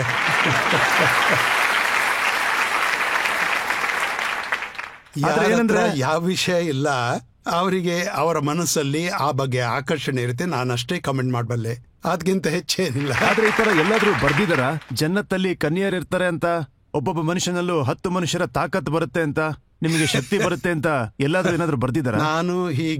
ನಾನು ಇಷ್ಟು ಹೇಳಬಲ್ಲೆ, ನನ್ನ ಅಧ್ಯಯನದ ಪ್ರಕಾರ ಹೂರ್ ಬಗ್ಗೆ ಹೇಳಿದ್ದಾರೆ. ಅದರ ಅರ್ಥ ಏನು ಅಂತ ಗೊತ್ತಿಲ್ಲ. ಅದು ದೊಡ್ಡ ಚರ್ಚೆ ಆಗ್ಬೋದು. ಆದ್ರೆ ಎಲ್ಲವೂ ಇದೆ. ಆಲೆಗಳಿರುತ್ತವೆ, ಹಣ್ಣು ಹಂಪಲಿರ್ಬೋದು, ಅದು ಇರುತ್ತೆ, ಇದು ಇರುತ್ತೆ. ಆದ್ರೆ ಹೂರ್ ಬಗ್ಗೆ ಇಷ್ಟು ಯಾಕೆ ಆಸಕ್ತಿ? ತುಂಬಾ ವಿಷಯಗಳಿವೆ. ಆದ್ರೆ ಕುರಾನ್ನಲ್ಲಿ ಇನ್ನೊಂದು ಜಾಗದಲ್ಲಿ ಹೇಳಿದೆ, ತುಂಬಾ ಇಂಪಾರ್ಟೆಂಟ್ ಅದು. ಅಲ್ಲಿ ಹೇಳಿದೆ, ಮತ್ತೆ ಮನುಷ್ಯನ ಮೆದುಳು, ಮಾನವ ಬುದ್ಧಿ ಕಲ್ಪನೆ ಮಾಡೋಕೇನೆ ತುಂಬಾ ಕಷ್ಟವಾಗುತ್ತೆ ಜನ್ನತ್ ಹೇಗಿರುತ್ತೆ ಅಂತ. ಅಂದ್ರೆ ಇದ್ರ ಅರ್ಥ ಏನಾಯ್ತು? ಇದ್ರ ಅರ್ಥವಾಯ್ತು ಅಂದ್ರೆ ಈ ಸ್ಕ್ರಿಪ್ಚರ್ಸ್, ಧರ್ಮಶಾಸ್ತ್ರ ಏನಿರುತ್ತವೆ ಅದು ಎಲ್ಲ ಪ್ರಕಾರದವರಿಗಿರುತ್ತೆ. ಯಾರ ಬುದ್ಧಿ ವಿಕಸಿತವಾಗದಿದ್ದವರಿಗೂ ಇದೆ, ಯಾರ ಬುದ್ಧಿ ಹೆಚ್ಚು ವಿಕಸಿತವಾಗಿದೆ ಅವರಿಗೂ ಇದೆ. ಅಂದ್ರೆ ಅವರಿಗೆ ಎಲ್ಲರಿಗೂ ಅಡ್ರೆಸ್ ಮಾಡ್ಬೇಕಾಗತ್ತೆ. ನಿಜವೆಂದ್ರೆ ಈ ಆಕರ್ಷಣೆ ಜನ್ನತ್ ಬಗ್ಗೆ ಹೇಗ್ ಮಾತಾಡ್ತಾರೆ ಅಂತಂದ್ರೆ, ಆಗಾಗ ಟ್ರೈನಲ್ಲಿ ಹೋಗಿ ಬರೋರ್ ತರ ಮಾತಾಡ್ತಾ ಇರ್ತಾರೆ. ಹೌದು, ಅದೇ ನನ್ಗೆ ಅರ್ಥವಾಗ್ತಿಲ್ಲ. ಸ್ವಾಮಿ ವಿವೇಕಾನಂದ ಏನ್ ಹೇಳಿದ್ರು ಅಲ್ಲೇ ಸತ್ಯ ಅಡಗಿದೆ. ಅಂದ್ರೆ ಆಕರ್ಷಣೆ ಅಲ್ಲಿರುತ್ತೆ, ಯಾವ ವಸ್ತು ಅವರ ಹತ್ರ ಇರುವುದಿಲ್ಲ, ಅವರಿಗೆ ಅದು ಆಕರ್ಷಣೆ. ಈ ವಿಚಾರವಾಗಿ ಹೇಳ್ಬಿಡ್ತೀನಿ. ಆ ಪಾಕಿಸ್ತಾನದ ಫೀಮೇಲ್ ಆಂಕರ್ ಏನಿದ್ರು, ಅವರು ಮೌಲಾನ ಅವ್ರಿಗೆ ಕೇಳ್ತಾರೆ, ಸರಿ ನಿಮ್ಗೇನೋ ಕನ್ಯರ್ ಸಿಗ್ತಾರೆ, ಹೆಣ್ಮಕ್ಳಿಗೆ ಏನ್ ಸಿಗುತ್ತೆ, ನನ್ಗೇನ್ ಸಿಗುತ್ತೆ ಅಂತ ಕೇಳ್ತಾರೆ. ಅದಕ್ಕೆ ಅವ್ರು ಹೇಳ್ತಾರೆ, ಈ ಜನ್ಮದಲ್ಲಿ ನೀವು ಯಾರನ್ನ ಮದ್ವೆ ಆಗಿದ್ದೀರೋ ಅವರೇ ಎಲ್ಲಿ ಸಿಗ್ತಾರೆ ಅಂತ. ಅವ್ರು ಮತ್ತೆ ಮುಂದೇನು ಹೇಳಿರ್ಬೋದಲ್ಲ. ಅವ್ರು ಹೇಳಿದ್ರು ನನಗಂತೂ ಬೇಡ ಅಂತ. ಅವ್ರು ಹೇಳಿದ್ರು ಅವರೇ ಸಿಗುವುದಾದ್ರೆ ಮತ್ತೆ ಜನ್ನತ್ ಅವ್ರು ಏನ್ ಹೇಳಿದಾರೆ ಆ ಕ್ಲಿಪ್ ನಾನು ನೋಡಿದ್ದೀನಿ. ಮತ್ತೆ ಅಲ್ಲಿ ಹೋಗೋದ್ರಿಂದ ಲಾಭ ಏನು? ಹೌದು, ಹೀಗೆ ಅವರು ಹೇಳಿದ್ರು. ಇಸ್ಲಾಂ ಅಲ್ಲಿ ಬಡ್ಡಿ ತಗೊಳ್ಳೋದು ಹರಾಮ, ಕುರಾನ್ ಇದಕ್ಕೆ ಒಪ್ಪೋದಿಲ್ವಾ? ಇಂಟ್ರೆಸ್ಟ್ ತಗೊಳ್ಳೋದು ತುಂಬಾ ಜನ ಹೇಳ್ತಾರೆ ಬಡ್ಡಿ ಅಂತ. ಖಂಡಿತವಾಗಿ ನಾನು ಇಂಟ್ರೆಸ್ಟ್ ವಿರುದ್ಧವಾಗಿ ತುಂಬಾ ಸ್ಟ್ರಿಕ್ಟ್ ಶಬ್ದವನ್ನ ಉಪಯೋಗಿಸಿದ್ದಾರೆ. ಆದ್ರೆ ಹೇಗೆ ಮಿಶ್ರದ ಶೇಖ್ ಮೊಹಮ್ಮದ್ ಅಬ್ದುಹು ಇದ್ರು, ತುಂಬಾ ದೊಡ್ಡ ಸ್ಕಾಲರ್ ಆಗಿದ್ರು. ನಮ್ಮ ಹಿಂದೂಸ್ತಾನದಲ್ಲಿ ಸರ್ಸಯ್ಯ ಇದ್ರು. ಅವರು ಬರ್ದದನ್ನ ಓದಿದಾಗ ನಮಗ್ ಗೊತ್ತಾಗುತ್ತೆ ಯಾವ ಬಡ್ಡಿಯನ್ನ ಅವರ ಒಪಿನಿಯನ್ ಪ್ರಕಾರ. ನಂದೇನೋ ಒಪಿನಿಯನ್ ಇಲ್ಲ, ನಾನು ಮತ್ತೆ ಹೇಳ್ತಾ ಇದ್ದೇನೆ, ನಾನೊಬ್ಬ ಸ್ಟೂಡೆಂಟು. ನಾನು ಅಡ್ವಾಂಟೇಜ್ ತಗೋತೀನಿ, ಎಲ್ಲರ ಪುಸ್ತಕವನ್ನ ಓದ್ತೀನಿ, ಲಾಭ ಪಡಿತೀನಿ. ಶೇಖ್ ಮೊಹಮ್ಮದ್ ಅಬ್ದುಹು ಅವರದು ಇದೇ ಒಪಿನಿಯನ್ ಆಗಿದೆ. ಮತ್ತೆ ಸರ್ಸಯ್ಯ ರೆಹಮತ್ ಖಾನ್ ಕೂಡ ಇದೇ ಹೇಳ್ತಾ ಇದ್ರು. ಯಾವ ಬಡ್ಡಿ ಹಿಂದೂಸ್ತಾನದಲ್ಲೂ ನಡೀತಾ ಇತ್ತು ಅದನ್ನು ಗವರ್ಮೆಂಟ್ ಆಗ್ಲೇ ಬ್ಯಾನ್ ಮಾಡಿತ್ತು. ಅದನ್ನ ಹೇಳ್ತಾ ಇದ್ರು ಚಕ್ರವರ್ತಿ ಬಡ್ಡಿ ಇರ್ತಾ ಇತ್ತು. ನಾನು ಆ ಬಡ್ಡಿ ಬಗ್ಗೆ ಹೇಳೋದು. ಆ ಸಮಯದಲ್ಲಿ ಬ್ಯಾಂಕ್ ಇರಲಿಲ್ಲ, ಆ ಸಮಯದಲ್ಲಿ ಬೇರೆ ಇನ್ಸ್ಟಿಟ್ಯೂಷನ್ ಇರ್ತಾ ಇರಲಿಲ್ಲ. ಆ ಸಮಯದಲ್ಲಂತೂ ಚಕ್ರವರ್ತಿ ಬಡ್ಡಿ ಇರ್ತಾ ಇತ್ತು. ನಮ್ಮ ದೇಶದಲ್ಲಂತೂ ಸರ್ಕಾರ ಅದನ್ನ ಬ್ಯಾನ್ ಮಾಡಿತ್ತು. ಅವರ ಒಪಿನಿಯನ್ ಹೀಗೆ ಇಬ್ಬರದ್ದು. ಅಂದ್ರೆ ಮುಸ್ಲಿಂ ಉಲ್ಮಾ ಅದನ್ನ ಅರ್ಥ ಮಾಡಿಕೊಳ್ಳು ಸಾಧ್ಯವಾಗ್ಲಿಲ್ಲ. ಈಗಿನ ಕಾಲದಲ್ಲಿ ಎಷ್ಟೋ ಬ್ಯಾಂಕ್ಗಳ ಹೆಡ್ ಆಗಿ ಮುಸಲ್ಮಾನರೇ ಆಗಿದ್ದಾರೆ. ಹೌದು, ಎಲ್ಲ ಮುಸಲ್ಮಾನರೇ ಬಿಡಿ, ನೀವು ಬ್ಯಾಂಕ್ಗಳನ್ನು ಬಿಡ್ಬಿಡಿ. ಎಲ್ಲ ಮುಸಲ್ಮಾನರೆಲ್ಲ ಈ ದೇಶದಲ್ಲಿ. ಅದಲ್ಲದೆ ಇಸ್ಲಾಂನ ಹೆಸರಲ್ಲಿ ಹುಟ್ಟಿದ ಪಾಕಿಸ್ತಾನ್, ಅಲ್ಲಿಯೂ ಅದೇ ಬ್ಯಾಂಕಿಂಗ್ ಸಿಸ್ಟಮ್ ಇದೆ. ಐಎಂಎಫ್ಸಿ ಲೋನ್ ಇದೆ, ವರ್ಲ್ಡ್ ಬ್ಯಾಂಕ್ ಲೋನ್ ಇದೆ, ಬಡ್ಡಿ ಕೊಡ್ತಾರೆ. ನೀವು ಇಷ್ಟೊಂದು ವಿಚಾರಗಳನ್ನ ಹೇಳ್ತಾ ಇದ್ದೀರಾ, ನಮಗೆ ಇನ್ನೊಂದು ವಿಷಯನೂ ಹೇಳಿ. ಫತ್ವಾ ಅಂದ್ರೆ ಏನು? ಅದರ ಲಿಟ್ರಲ್ ಮೀನಿಂಗ್ ಅಂದ್ರೆ ನಿಮ್ದು ಯಾವುದೇ ವಿಷಯದಲ್ಲಿ ಕಾನೂನು, ಪ್ರತಿಯೊಬ್ಬ ಎಲ್ರಿಗೂ ಕಾನೂನು ಅರ್ಥವಾಗೋದಿಲ್ಲ. ಎಷ್ಟೊಂದು ಕಾನೂನುಗಳಿವೆ ನೋಡಿ. ನಿಮ್ಗೆ ಯಾವುದೇ ವಿಷಯದ ಬಗ್ಗೆ ನಿಮ್ ತಲೆಯಲ್ಲಿ ಭ್ರಮೆ ಇದೆ, ಆಗ ನೀವು ಯಾವುದೇ ದೊಡ್ಡ ವಕೀಲರ ಹತ್ರ ಒಪಿನಿಯನ್ ತಗೋತೀರಾ. ಲೀಗಲ್ ಒಪಿನಿಯನ್, ಅದರ ಲಿಟ್ರಲ್ ಮೀನಿಂಗ್ ಏನಂದ್ರೆ ಲೀಗಲ್ ಒಪಿನಿಯನ್. ಆದ್ರೆ ಇಲ್ಲಿ ಎಷ್ಟೊಂದು ಮಂದಿ ಇದ್ದಾರೆ, ಅವರೆಲ್ಲ ಪಾಪ ತುಂಬಾ ಶಿಕ್ಷಿತರಾಗಿಲ್ಲ. ಫತ್ವಾ ಇಶ್ಯೂ ಮಾಡಿದ್ರೆ ಯಾರನ್ನ ಅದೇ ಬೇಕಾದ್ರೂ ನಾನು ಹೇಳೋದು, ಅದೇ ಹೇಳ್ತಿರೋದು. ಲಿಟ್ರಲ್ ಮೀನಿಂಗ್ ಅದು ಒಪಿನಿಯನ್. ಆದರೆ ಇದನ್ನ ಹೇಗೆ ಉಪಯೋಗಿಸ್ತಾ ಇದ್ದಾರೆ?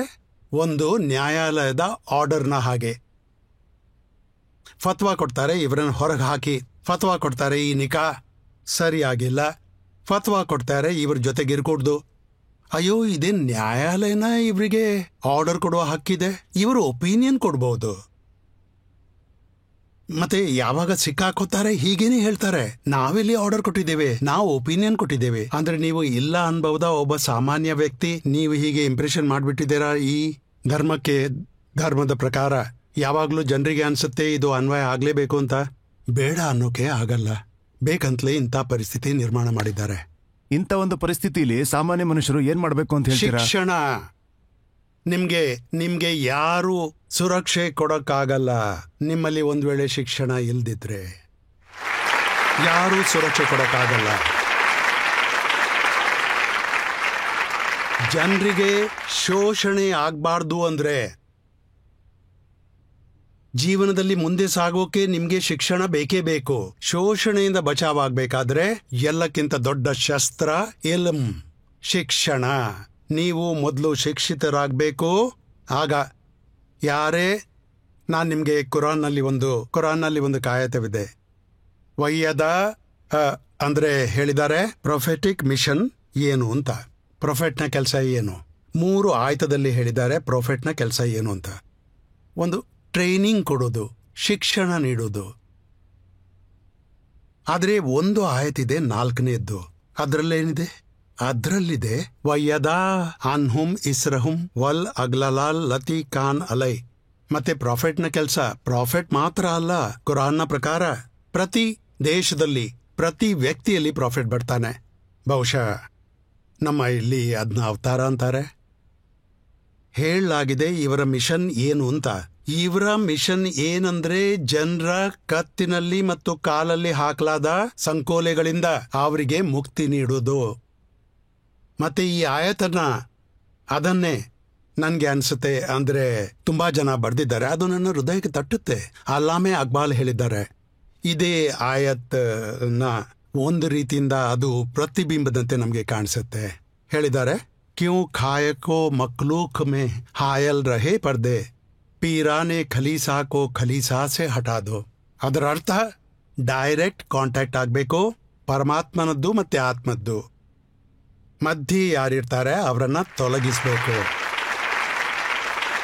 ನಾನು ಹೇಳಲ್ಲ, ಅಲ್ಲಾಮೆ ಇಕ್ಬಾಲ್ನಲ್ಲಿ ಹೇಳಿದೆ. ನನ್ನ ಮೇಲೇನೆ ಆರೋಪ ಮಾಡ್ತಾರೆ. ಮತ್ತೆ ಅಲ್ಲಾಮೆ ಅಕ್ಬಾಲ್ನಲ್ಲಿದೆ, ಮಧ್ಯೆ ಯಾರಿದ್ದಾರೆ ಅವರನ್ನ ತೊಲಗಿಸಿ, ಒದ್ದೋಡಿಸಿ ಅವರನ್ನ. ಆರಿಫ್ ಅವರೇ, ಆರೋಪಗಳು ಇನ್ನಷ್ಟಿದೆ. ಈಗ ಒಂದು ಸಣ್ಣ ಬ್ರೇಕ್ನ ನಂತರ ಆಪ್ಕೆ ಅದಾಲತ್ನಲ್ಲಿ ಆರೋಪಗಳು, ಪ್ರಶ್ನೆಗಳು ಮುಂದುವರಿಯುತ್ತೆ. ಶಾರುಖ್ ಖಾನ್ ಅವರ ಮನೆಯಲ್ಲಿ ಅವರು ಗಣೇಶ ಚತುರ್ಥಿಯ ದಿನ ಗಣೇಶನನ್ನ ಏನ್ ಸ್ಥಾಪನೆ ಮಾಡ್ತಾರೆ, ಗಣೇಶನ ಮೂರ್ತಿಯನ್ನ ವಿಸರ್ಜನೆ ಮಾಡೋದಕ್ಕೂ ಹೋಗ್ತಾರೆ. ಹಾಗೆ ಮಾಡಿದಾಗ ಅವರು ಕಾಫಿರಾಗ್ತಾರ? ಇದನ್ನ ಇಸ್ಲಾಂ ಒಪ್ಪುತ್ತಾ? ನನ್ಗೆ ಏನ್ ಅನ್ಸುತ್ತೆ ಅಂದ್ರೆ, ಯಾರಿಗೆ ಏನ್ ಮಾಡ್ಬೇಕೋ ಅವ್ರು ಮಾಡ್ತಾ ಹೋಗ್ತಾರೆ. ನಾವು ಜಡ್ಜ್ಮೆಂಟ್ ಮಾಡುವ ಅಧಿಕಾರ ನಮ್ಗೆ ಇಲ್ಲ. Welcome back. ಆಪ್ಕೆ ಅದಾಲತ್ನಲ್ಲಿ ಇವತ್ತು ನಮ್ಮ ಅತಿಥಿಯಾಗಿ ಬಂದಿರೋದು ಕೇರಳದ ಗವರ್ನರ್ ಆರಿಫ್ ಮೊಹಮ್ಮದ್ ಖಾನ್ ಅವರು. ಆಪ್ಕೆ ಅದಾಲತ್ನಲ್ಲಿ ಮುಂದಿನ ಆರೋಪ. ಆಪ್ಕಿ ಅದಾಲತ್ನಲ್ಲಿ ಕೇರಳದ ಗವರ್ನರ್ ಆರಿಫ್ ಮೊಹಮ್ಮದ್ ಖಾನ್ ರವರ ಮೇಲೆ ಇಸ್ಲಾಮಿನ ಪರಂಪರೆಯನ್ನು ಮುರಿತಿದ್ದಾರೆ ಅನ್ನೋ ಆರೋಪವಿದೆ. ಇವರು ಕೇರಳದ ಸುನ್ನಿ ಲೀಡರ್ ಆಗಿದ್ದಾರೆ, ಅಬ್ದುಲ್ ಹಮೀದ್ ಫೈಜಿ ಅಂತ. ಅವ್ರು ಹೇಳೋದೇನೆಂದ್ರೆ, ಗವರ್ನರ್ ಸಾಹೇಬ್ರ ಹೆಸರು ಇಂಪ್ರೆಷನ್ ಕೊಡೋದು ಅವರು ಮುಸಲ್ಮಾನರು ಅಂತ. ಅವರ ಹೆಸರಿನ ಅರ್ಥ ಏನಂದ್ರೆ, ಅವರು ಅಲ್ಲಾನ ಎಷ್ಟು ಭಕ್ತರು ಅಂತಂದ್ರೆ ಅಲ್ಲಾ ಬಗ್ಗೆ ಚೆನ್ನಾಗಿ ತಿಳ್ಕೊಂಡಿದ್ದಾರೆ, ಆದ್ರೂ ಹೀಗೆ ಮಾಡ್ತಾರೆ. ಅವ್ರನ್ನ ಮುಸಲ್ಮಾನರು ಅಂತ ಒಪ್ಕೊಬೇಕಾ ಅಂತ ಕೇಳ್ತಾರೆ. ಅವರಿಗೆ ಅವರ ಒಪಿನಿಯನ್ ಕೊಡುವ ಅಧಿಕಾರ ಇದೆ. ನಾನು ಅವರಿಂದ ಯಾವುದೇ ಸರ್ಟಿಫಿಕೇಟ್ ಕೇಳಿಲ್ಲ.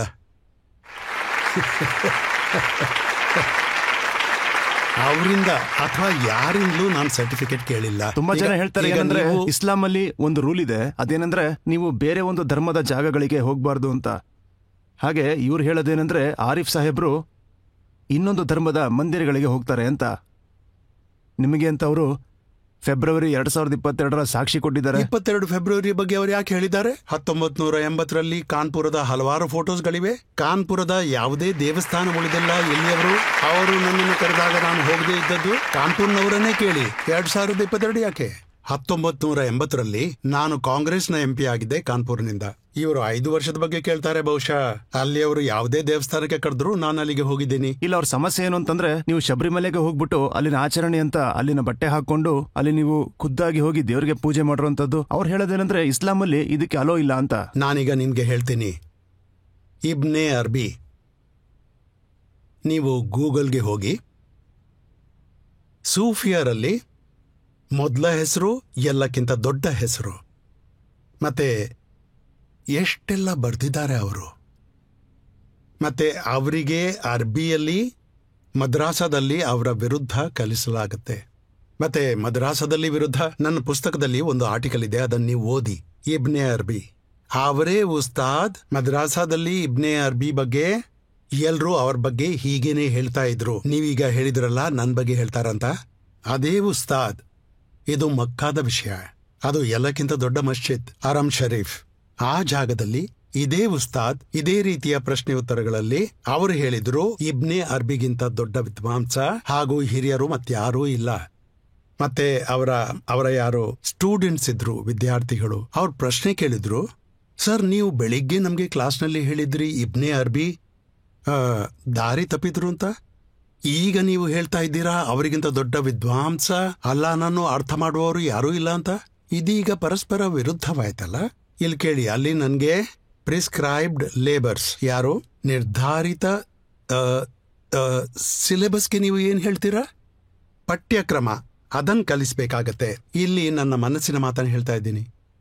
ಇಬ್ನೆ ಅರ್ಬಿ ಹೇಳಿದ್ದಾರೆ, ಇಬ್ನೆ ಅರ್ಬಿ ಹೇಳಿದ್ದಾರೆ, ಮತ್ತದು ಪೂರ್ತಿಯಾಗಿ ಓದೋದ್ರಲ್ಲೇ ಮುಳುಗಿರ್ತಾರೆ. ಅದು ಮೊದಲಿನ ವಾಕ್ಯ ಮತ್ತೆ ಕೊನೆಯ ಮೊದಲನೇ ವಾಕ್ಯ, ಆ ಲೇಖನದ ಮೊದಲನೇ ವಾಕ್ಯ ಮತ್ತೆ ಕೊನೆಯದನ್ನು ನೀವು ಓದಿ. ಮತ್ತೆ ನಾನು ಅದೇನಂದ್ರೆ ನನಗೆ ಓದೋ ಹವ್ಯಾಸ. ನಾನು ಎಲ್ಲ ಕಡೆಯಿಂದ ಲಾಭ ಪಡೆಯೋಕೆ ಬಯಸ್ತೀನಿ. ಮೊದಲಾಗಿ ಅವರು ಬರೆದಿದ್ದಾರೆ, ಒಂದು ವೇಳೆ ಗಮನವಿಟ್ಟು ಕೇಳಿ, ಎಷ್ಟು ಚೆನ್ನಾಗಿ ಸಲಹೆ ನೀಡಿದ್ದಾರೆ.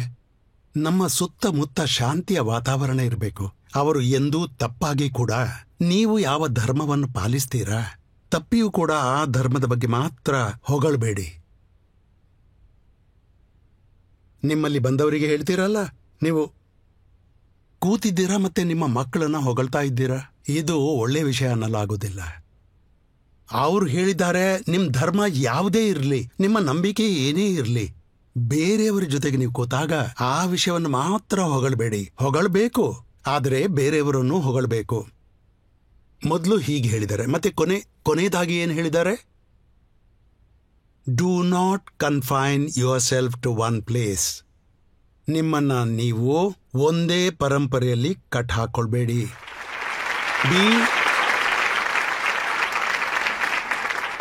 B in yourself. ಮತ್ತೆ ಕೆಲಸ ಮಾಡಿ for all kind of please. Because God is too vast and too tremendous to be confined, to be restricted to one belief or another belief. ಅದಂತೂ ಆರಿಫ್ ಅವರೇ, ಜನರಲ್ ಬಿಲೀಫ್ ಏನು ಅಂದ್ರೆ, ಯಾರೇ ಮುಸಲ್ಮಾನ ಯಾವ್ದಾದ್ರು ಮಂದಿರಕ್ಕೆ ಹೋದ್ರೆ, ಅಲ್ಲಿನ ಕಸ್ಟಮ್ಸ್ನ ಫಾಲೋ ಮಾಡಿದ್ರೆ, ಅಲ್ಲಿನ ಆಚರಣೆ ಪ್ರಕಾರ ಬಟ್ಟೆ ಹಾಕೊಂಡ್ರೆ, ಹಣೆ ಮೇಲೆ ತಿಲಕ ಇಟ್ಕೊಂಡ್ರೆ, ಭಗವಂತನ ಮೂರ್ತಿ ಮುಂದೆ ಹೋಗಿ ನಿಂತ್ಕೊಂಡ್ರೆ, ಅವರು ಇಸ್ಲಾಂ ಧರ್ಮದಲ್ಲಿ ಇರೋ ಹಾಗಿಲ್ಲ ಅಂತ. ಓಕೆ, ಇರೋದಿಲ್ಲ. ಇಂಡೋನೇಷ್ಯಾದವರು ಮುಸಲ್ಮಾನರು ಅಥವಾ ಇಲ್ಲ? ರಾಷ್ಟ್ರಪತಿ ಭವನದ ಹೊರಗಡೆ ಇಲ್ಲಿ ನೀವು ಎಷ್ಟು ದೊಡ್ಡ ದಾಂಡಿ ಮಾರ್ಚ್ನ ಸ್ಟ್ಯಾಚ್ಯೂ ನೋಡ್ತಾ ಇದ್ದೀರಾ, ಅದಕ್ಕಿಂತ ದೊಡ್ಡ ಸ್ಟ್ಯಾಚ್ಯೂ ಅಲ್ಲಿ ಇಡ್ಲಾಗಿದೆ, ಕೃಷ್ಣ ಅರ್ಜುನರ ಸಂವಾದದ್ದು. ಮತ್ತೆ ಯಾವುದೇ ಎಲ್ಲರೂ ಮುಸಲ್ಮಾನರು. ಇಂಡೋನೇಷ್ಯನ್ರಿಗೆ ಕೇಳಿ ನೀವು, ಇದೇನು ಕೃಷ್ಣ ಅರ್ಜುನರ ಸಂವಾದ? ಇದು ಹಿಂದೂ ಐಕಾನ್, ನೀನಂತೂ ಮುಸಲ್ಮಾನ. Of course we are Muslims. Islam is our religion and this is our culture. Islam ನಮ್ಮ ಧಾರ್ಮಿಕ ನಂಬಿಕೆ ಮತ್ತಿದು ನಮ್ಮ ಸಂಸ್ಕೃತಿ. ಆರಿಫ್ ಅವರೇ, ಹೀಗೂ ಹೇಳ್ತಾರೆ ಅಲ್ವಾ, ಒಂದ್ ವೇಳೆ ನಾನು ಮುಸಲ್ಮಾನ ಆಗಿದ್ರೆ ನನ್ನ ತಲೆ ಅಲ್ಲಾ ಮುಂದೆ ಬಾಗ್ಬೇಕೆ ಹೊರತು ಬೇರೆ ಯಾರ ಮುಂದೆನೂ ಅಲ್ಲ ಅಂತ. ಅಂದ್ರೆ ಅಲ್ಲಾಹನನ್ನು ಬಿಟ್ಟು ಬೇರೆ ಯಾರು ಇದ್ದಾರಾ? ನಾನು ಒಬ್ನನ್ನು ನಂಬ್ತೀನಿ, ಇಬ್ಬರನ್ನು ನಂಬೋದಿಲ್ಲ. ನಾನು ಎಲ್ಲ ಕಡೆ ಅವನನ್ನೇ ಕಾಣ್ತೀನಿ. ಹಿಂದಿಲಿ ಕೇಳ್ತೀನಿ, ಅಲ್ಲಾ ಕಿ ಸಿವಾ ಇಸ್ಕೆ ಅಲಾವಾ ಶಿವ ಕೊಯ್ ಔರ್ ಭಿ ಹೈ? ಈ ಇಸ್ಲಾಂ ನಮ್ಮ ಹತ್ರ ಕೇಳುತ್ತಾ ಬೇರೆ ಯಾವ ಶಿವ ಇದ್ದಾನಂತ? ಇದು ನಿಜವಾಗಿ ಇಸ್ಲಾಮೇ ಅಲ್ಲ ಅನ್ಬಹುದು. ಅಂದ್ರೆ ಬೇರೆ ಶಿವನೂ ಇದ್ದಾನೆ. ನನ್ಗಂತೂ ಎಲ್ಲ ಕಡೆ ಎಲ್ಲೆಲ್ಲಿ ಹೋಗ್ತೀನಿ. ಯಾಕೆ ದೇವಸ್ಥಾನ ಮಾತ್ರ? ಚರ್ಚ್ ಬಗ್ಗೆ ಯಾಕೆ ಮಾತಾಡಲ್ಲ? ನಾನು ಚರ್ಚ್ಗೂ ಹೋಗ್ತೀನಿ. ಅವ್ರು ಹೇಳ್ತಾರೆ ನೀವು ಕೃಷ್ಣನ್ ಮಂದಿರಕ್ಕೆ ಹೋಗಿದ್ರಂತೆ. ಇಲ್ಲ, ನಾನು ನಿಮ್ಗೆ ಹೇಳ, ಇಲ್ಲಿ ದಿಲ್ಲಿಲಿ ಖಾನ್ ಮಾರ್ಕೆಟ್ನ ಹಿಂದ್ಗಡೆ ಯಹೂದಿಯವರ ಸಿನಗಾಗ್ ಇದೆ. ಅಲ್ಲಿ ರಬ್ಬಾಯಿ ಹತ್ರ ಕೇಳಿ ನಾನು ಎಷ್ಟು ಸಲ ಅಲ್ಲಿಗೆ ಹೋಗ್ತೀನಿ. ಅಲ್ಲಿಗೂ ಹೋಗ್ತೀನಿ ನಾನು. ನನಗೆ ಅನ್ಸಲ್ಲ, ಅಂದ್ರೆ ಖುದಾ ಮತ್ತೆ ಖುದಾನ ಕರುಣೆ ಕೆಲವರಿಗೆ ಮಾತ್ರವೇ ಇರುವುದಿಲ್ಲ, ಅದು ಎಲ್ರಿಗಾಗಿಯೂ. ನೀವು ಹೇಳೋದೇನಂದ್ರೆ ಇಸ್ಲಾಂ ಅಲ್ಲಿ ಇದಕ್ಕೆ ಯಾವುದೇ ರೀತಿ ಅಡೆತಡೆ ಇಲ್ಲ ಅಂತ. ಎಲ್ಲರ ಯೋಚನೆ ಬೇರೆ ಆಗಿರುತ್ತೆ. ಎಲ್ಲರ ಬಗ್ಗೆ ನಾನು ಹೇಳಕ್ಕಾಗಲ್ಲ. ನನ್ನ ಯೋಚನೆ ಅಂದ್ರೆ ಅವನು ಎಲ್ಲರ ಪರವಾಗಿಯೇ ಇರ್ತಾನೆ. ಅವನನ್ನು ನೀವು ಬಂಧಿಸೋಕೆ ಪ್ರಯತ್ನ ಮಾಡಬೇಡಿ. ಈಗ ನಿಮ್ಗೆ ಸಾಮಾನ್ಯ ಮನುಷ್ಯನ ದೃಷ್ಟಿಕೋನದಲ್ಲಿ ಪ್ರಶ್ನೆ ಕೇಳ್ತೀನಿ. ಶಾರುಖ್ ಖಾನ್ ಅವರ ಮನೆಯಲ್ಲಿ ಅವರು ಗಣೇಶ ಚತುರ್ಥಿಯ ದಿನ ಗಣೇಶನನ್ನ ಏನ್ ಸ್ಥಾಪನೆ ಮಾಡ್ತಾರೆ, ಗಣೇಶನ ಮೂರ್ತಿಯನ್ನ ವಿಸರ್ಜನೆ ಮಾಡೋದಕ್ಕೂ ಹೋಗ್ತಾರೆ. ಹಾಗೆ ಮಾಡಿದಾಗ ಅವರು ಕಾಫಿರ್ ಆಗ್ತಾರ? ಇದನ್ನ ಇಸ್ಲಾಂ ಒಪ್ಪುತ್ತಾ? ನನ್ಗೆ ಏನ್ ಅನ್ಸುತ್ತೆ ಅಂದ್ರೆ, ಯಾರಿಗೆ ಏನ್ ಮಾಡ್ಬೇಕೋ ಅವ್ರು ಮಾಡ್ತಾ ಹೋಗ್ತಾರೆ. ನಾವು ಜಡ್ಜ್ಮೆಂಟ್ ಮಾಡುವ ಅಧಿಕಾರ ನಮ್ಗೆ ಇಲ್ಲ. ಯಾವುದು ಕುರಾನ್ನ ಆಯತ್ನ ಸತ್ಯ ಹೇಳ್ತೀನಿ. ಇನ್ನಲ್ಲಾಹ ಅಲಾ ಶೈನ್ ಕದೀಮ್. ಎಲ್ರೂ ಅವನ ನಿಯಂತ್ರಣದಲ್ಲಿದ್ದಾರೆ. ಶಾರುಖ್ ಖಾನ್ ವಿಸರ್ಜನೆ ಮಾಡೋಕೆ ಹೋಗುವಾಗ ಅಲ್ಲಾಹನ ನಿಯಂತ್ರಣದಿಂದ ಹೊರಗಡೆ ಇದ್ದಾನೆ. ಇದು ನಿಮ್ಗೆ ಗೊತ್ತಿರುತ್ತೆ. ಸಾರಾ ಅಲಿ ಖಾನ್ ಅವರು ಮಹಾಕಾಳೇಶ್ವರ ಮಂದಿರಕ್ಕೆ ಹೋಗಿದ್ರು. ಅವ್ರ ಬಗ್ಗೆ ಆಗ ಎಷ್ಟೆಲ್ಲ ಬರಿತಾ ಹೋದ್ರು. ನಾನಿಲ್ಲಿ ನಿಮ್ಗೆ ಹೇಳ್ತೀನಿ, ನನ್ಗೆ ಅವಕಾಶ ಕೊಡಿ. ನನ್ಗೆ ಇಷ್ಟು ಸುಂದರವಾಗಿ ಕಾಣಿಸುತ್ತೆ ಒಂದು ಉಪನಿಷತ್ತಿನ ಒಂದು ಲೈನ್, ಯೋ ವೇ ಭೂಮಾ ತತ್ ಸುಖಂ ನ ಅಲ್ಪೇ ಸುಖಂ ಅಸ್ತಿ. ನಿಮ್ ಮಿದುಳನ್ನ ದೊಡ್ಡದು ಮಾಡಿ ಎಕ್ಸ್ಪ್ಯಾಂಡ್ ಮಾಡಿ ಹಾಗೇ ಇಟ್ಬಿಡಿ. ಎಲ್ರನ್ನ ತಮ್ಮವರು ಅನ್ಕೊಳ್ಳಿ, ನಿಮ್ಗೆ ಸುಖಾನೇ ಸುಖ. ಮತ್ತೆ ನ್ಯಾರೋ ಮೈಂಡೆಡ್ ಜೊತೆಗೆ ಒಳ್ಳೆ ದೃಷ್ಟಿ ಇಲ್ದೆ, ಒಳ್ಳೆ ಮನಸ್ಸಿಲ್ದೆ ನಾನು ನೀನ್ ಅಂದ್ಕೊಂಡು ಹೀಗೆ ಯಾವಾಗ್ಲೂ ಮನುಷ್ಯನಿಗೆ ಸುಖ ಸಿಗೋದಿಲ್ಲ. ಸುಖ ಅಂಥವನಿಗೆ ಸಿಗುತ್ತೆ ಯೋವೇ ಭೂಮಾ ತತ್ ಸುಖಂ. ಎಲ್ಲವರನ್ನ ತಮ್ಮವರು ಅನ್ಕೋತಾರೆ. ಯಾರಾದ್ರೂ ಪ್ರಶ್ನೆ ಕೇಳ್ತೀರಾ? ನನ್ ಪ್ರಶ್ನೆ ಏನಿತ್ತು ಅಂದ್ರೆ, ಯಾವುದೇ ಸಂಸ್ಕೃತಿನೂ ಹೀಗಿರಿ ಅಂತ ಹೇಳೋದಿಲ್ಲ. ನೀವೇನ್ ಉತ್ತರ ಕೊಟ್ರೋ ಅದ್ರಲ್ಲೇ ನನ್ ಎಲ್ಲಾ ಪ್ರಶ್ನೆಗಳಿಗೂ ಉತ್ತರನೇ ಸಿಕ್ಕೋಯ್ತು. ಅದೇನಂದ್ರೆ, ಎಲ್ಲದ್ರಲ್ಲೂ ಜೀವ ಇದೆ, ಎಲ್ರೂ ಪ್ರೀತಿ ಮಾಡಿ, ಎಲ್ರೂ ಒಗ್ಗಟ್ಟಾಗಿರಿ. ಅದು ಮರ ಗಿಡನೇ ಆಗಿರ್ಬೋದು, ಜೀವ ಜಂತುಗಳೇ ಆಗಿರ್ಬೋದು, ಏನೇ ಆಗ್ಲಿ. ಸರ್, ನನ್ನ ಎಲ್ಲಾ ಪ್ರಶ್ನೆಗಳಿಗೂ ಉತ್ತರ ಕೊಟ್ಬಿಟ್ರಿ ನೀವು. ಆರಿಫ್ ಅವರೇ, ನಾನು ಶುರುವಿನಲ್ಲೇ ಹೇಳಿದ್ದೆ, ನಿಮ್ಮ ಮಾತುಗಳನ್ನ ಕೇಳ್ತಾ ಇದ್ರೆ ಏನನ್ಸುತ್ತೆ, ಕೇಳ್ತಾನೆ ಇರಬೇಕು ಅಂತ. ಆದ್ರೆ ಸಮಯ ಕಡಿಮೆ ಇದೆ. ಈಗ ಒಂದು ಸಣ್ಣ ಬ್ರೇಕ್ ತಗೊಳ್ಳೋಣ. ಬ್ರೇಕ್ನ ನಂತರ ಆಪ್ಕಿ ಅದಾಲತ್ನಲ್ಲಿ ಇವತ್ತಿನ ಜಡ್ಜ್ ಪ್ರೊಫೆಸರ್ ನಜ್ಮಾ ಅಖ್ತರ್ ಅವರು ತೀರ್ಪನ್ನು ಕೊಡ್ತಾರೆ ಇವತ್ತಿನ ಮೊಕದ್ದಮೆಯ ಮೇಲೆ.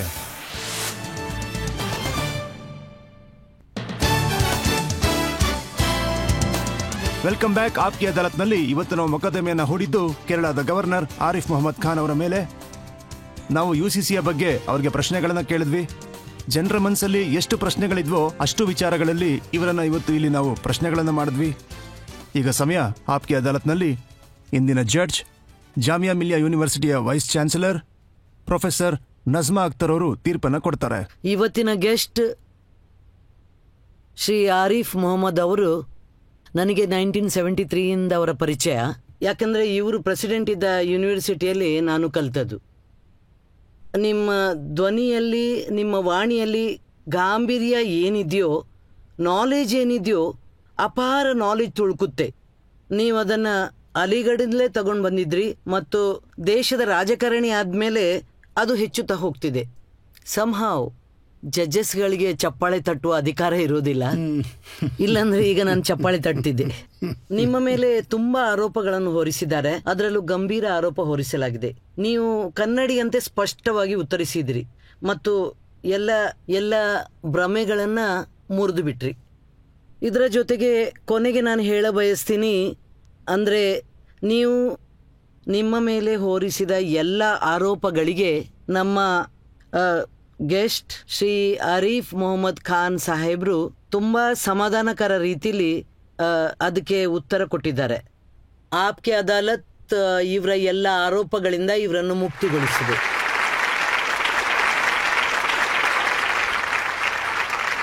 ಈ ಹುಮ್ಮಸ್ಸಿನ ಜೊತೆ ನಂಬಿಕೆಯ ಜೊತೆ ಆರಿಫ್ ಮೊಹಮ್ಮದ್ ಖಾನ್ ಅವರು ಇದೇ ತರನೇ ಮುಚ್ಚುಮರೆ ಇಲ್ಲದೆ ಮಾತಾಡ್ತಾ ಇರಲಿ, ಜನಗಳ ಪ್ರಶ್ನೆಗಳಿಗೆ ಉತ್ತರವನ್ನ ಕೊಡ್ಲಿ, ನಮ್ಮಂತವರು ಕೂಡ ಇವರಿಂದ ಹೆಚ್ಚು ಕಲಿಯುವಂತೆ ಆಗ್ಲಿ ಅಂತ ಕೇಳ್ಕೊಳ್ತಾ ಇಂದಿನ ಮೊಕದ್ದಮೆಯನ್ನ ನಿಲ್ಲಿಸ್ತಾ ಇದ್ದೀವಿ.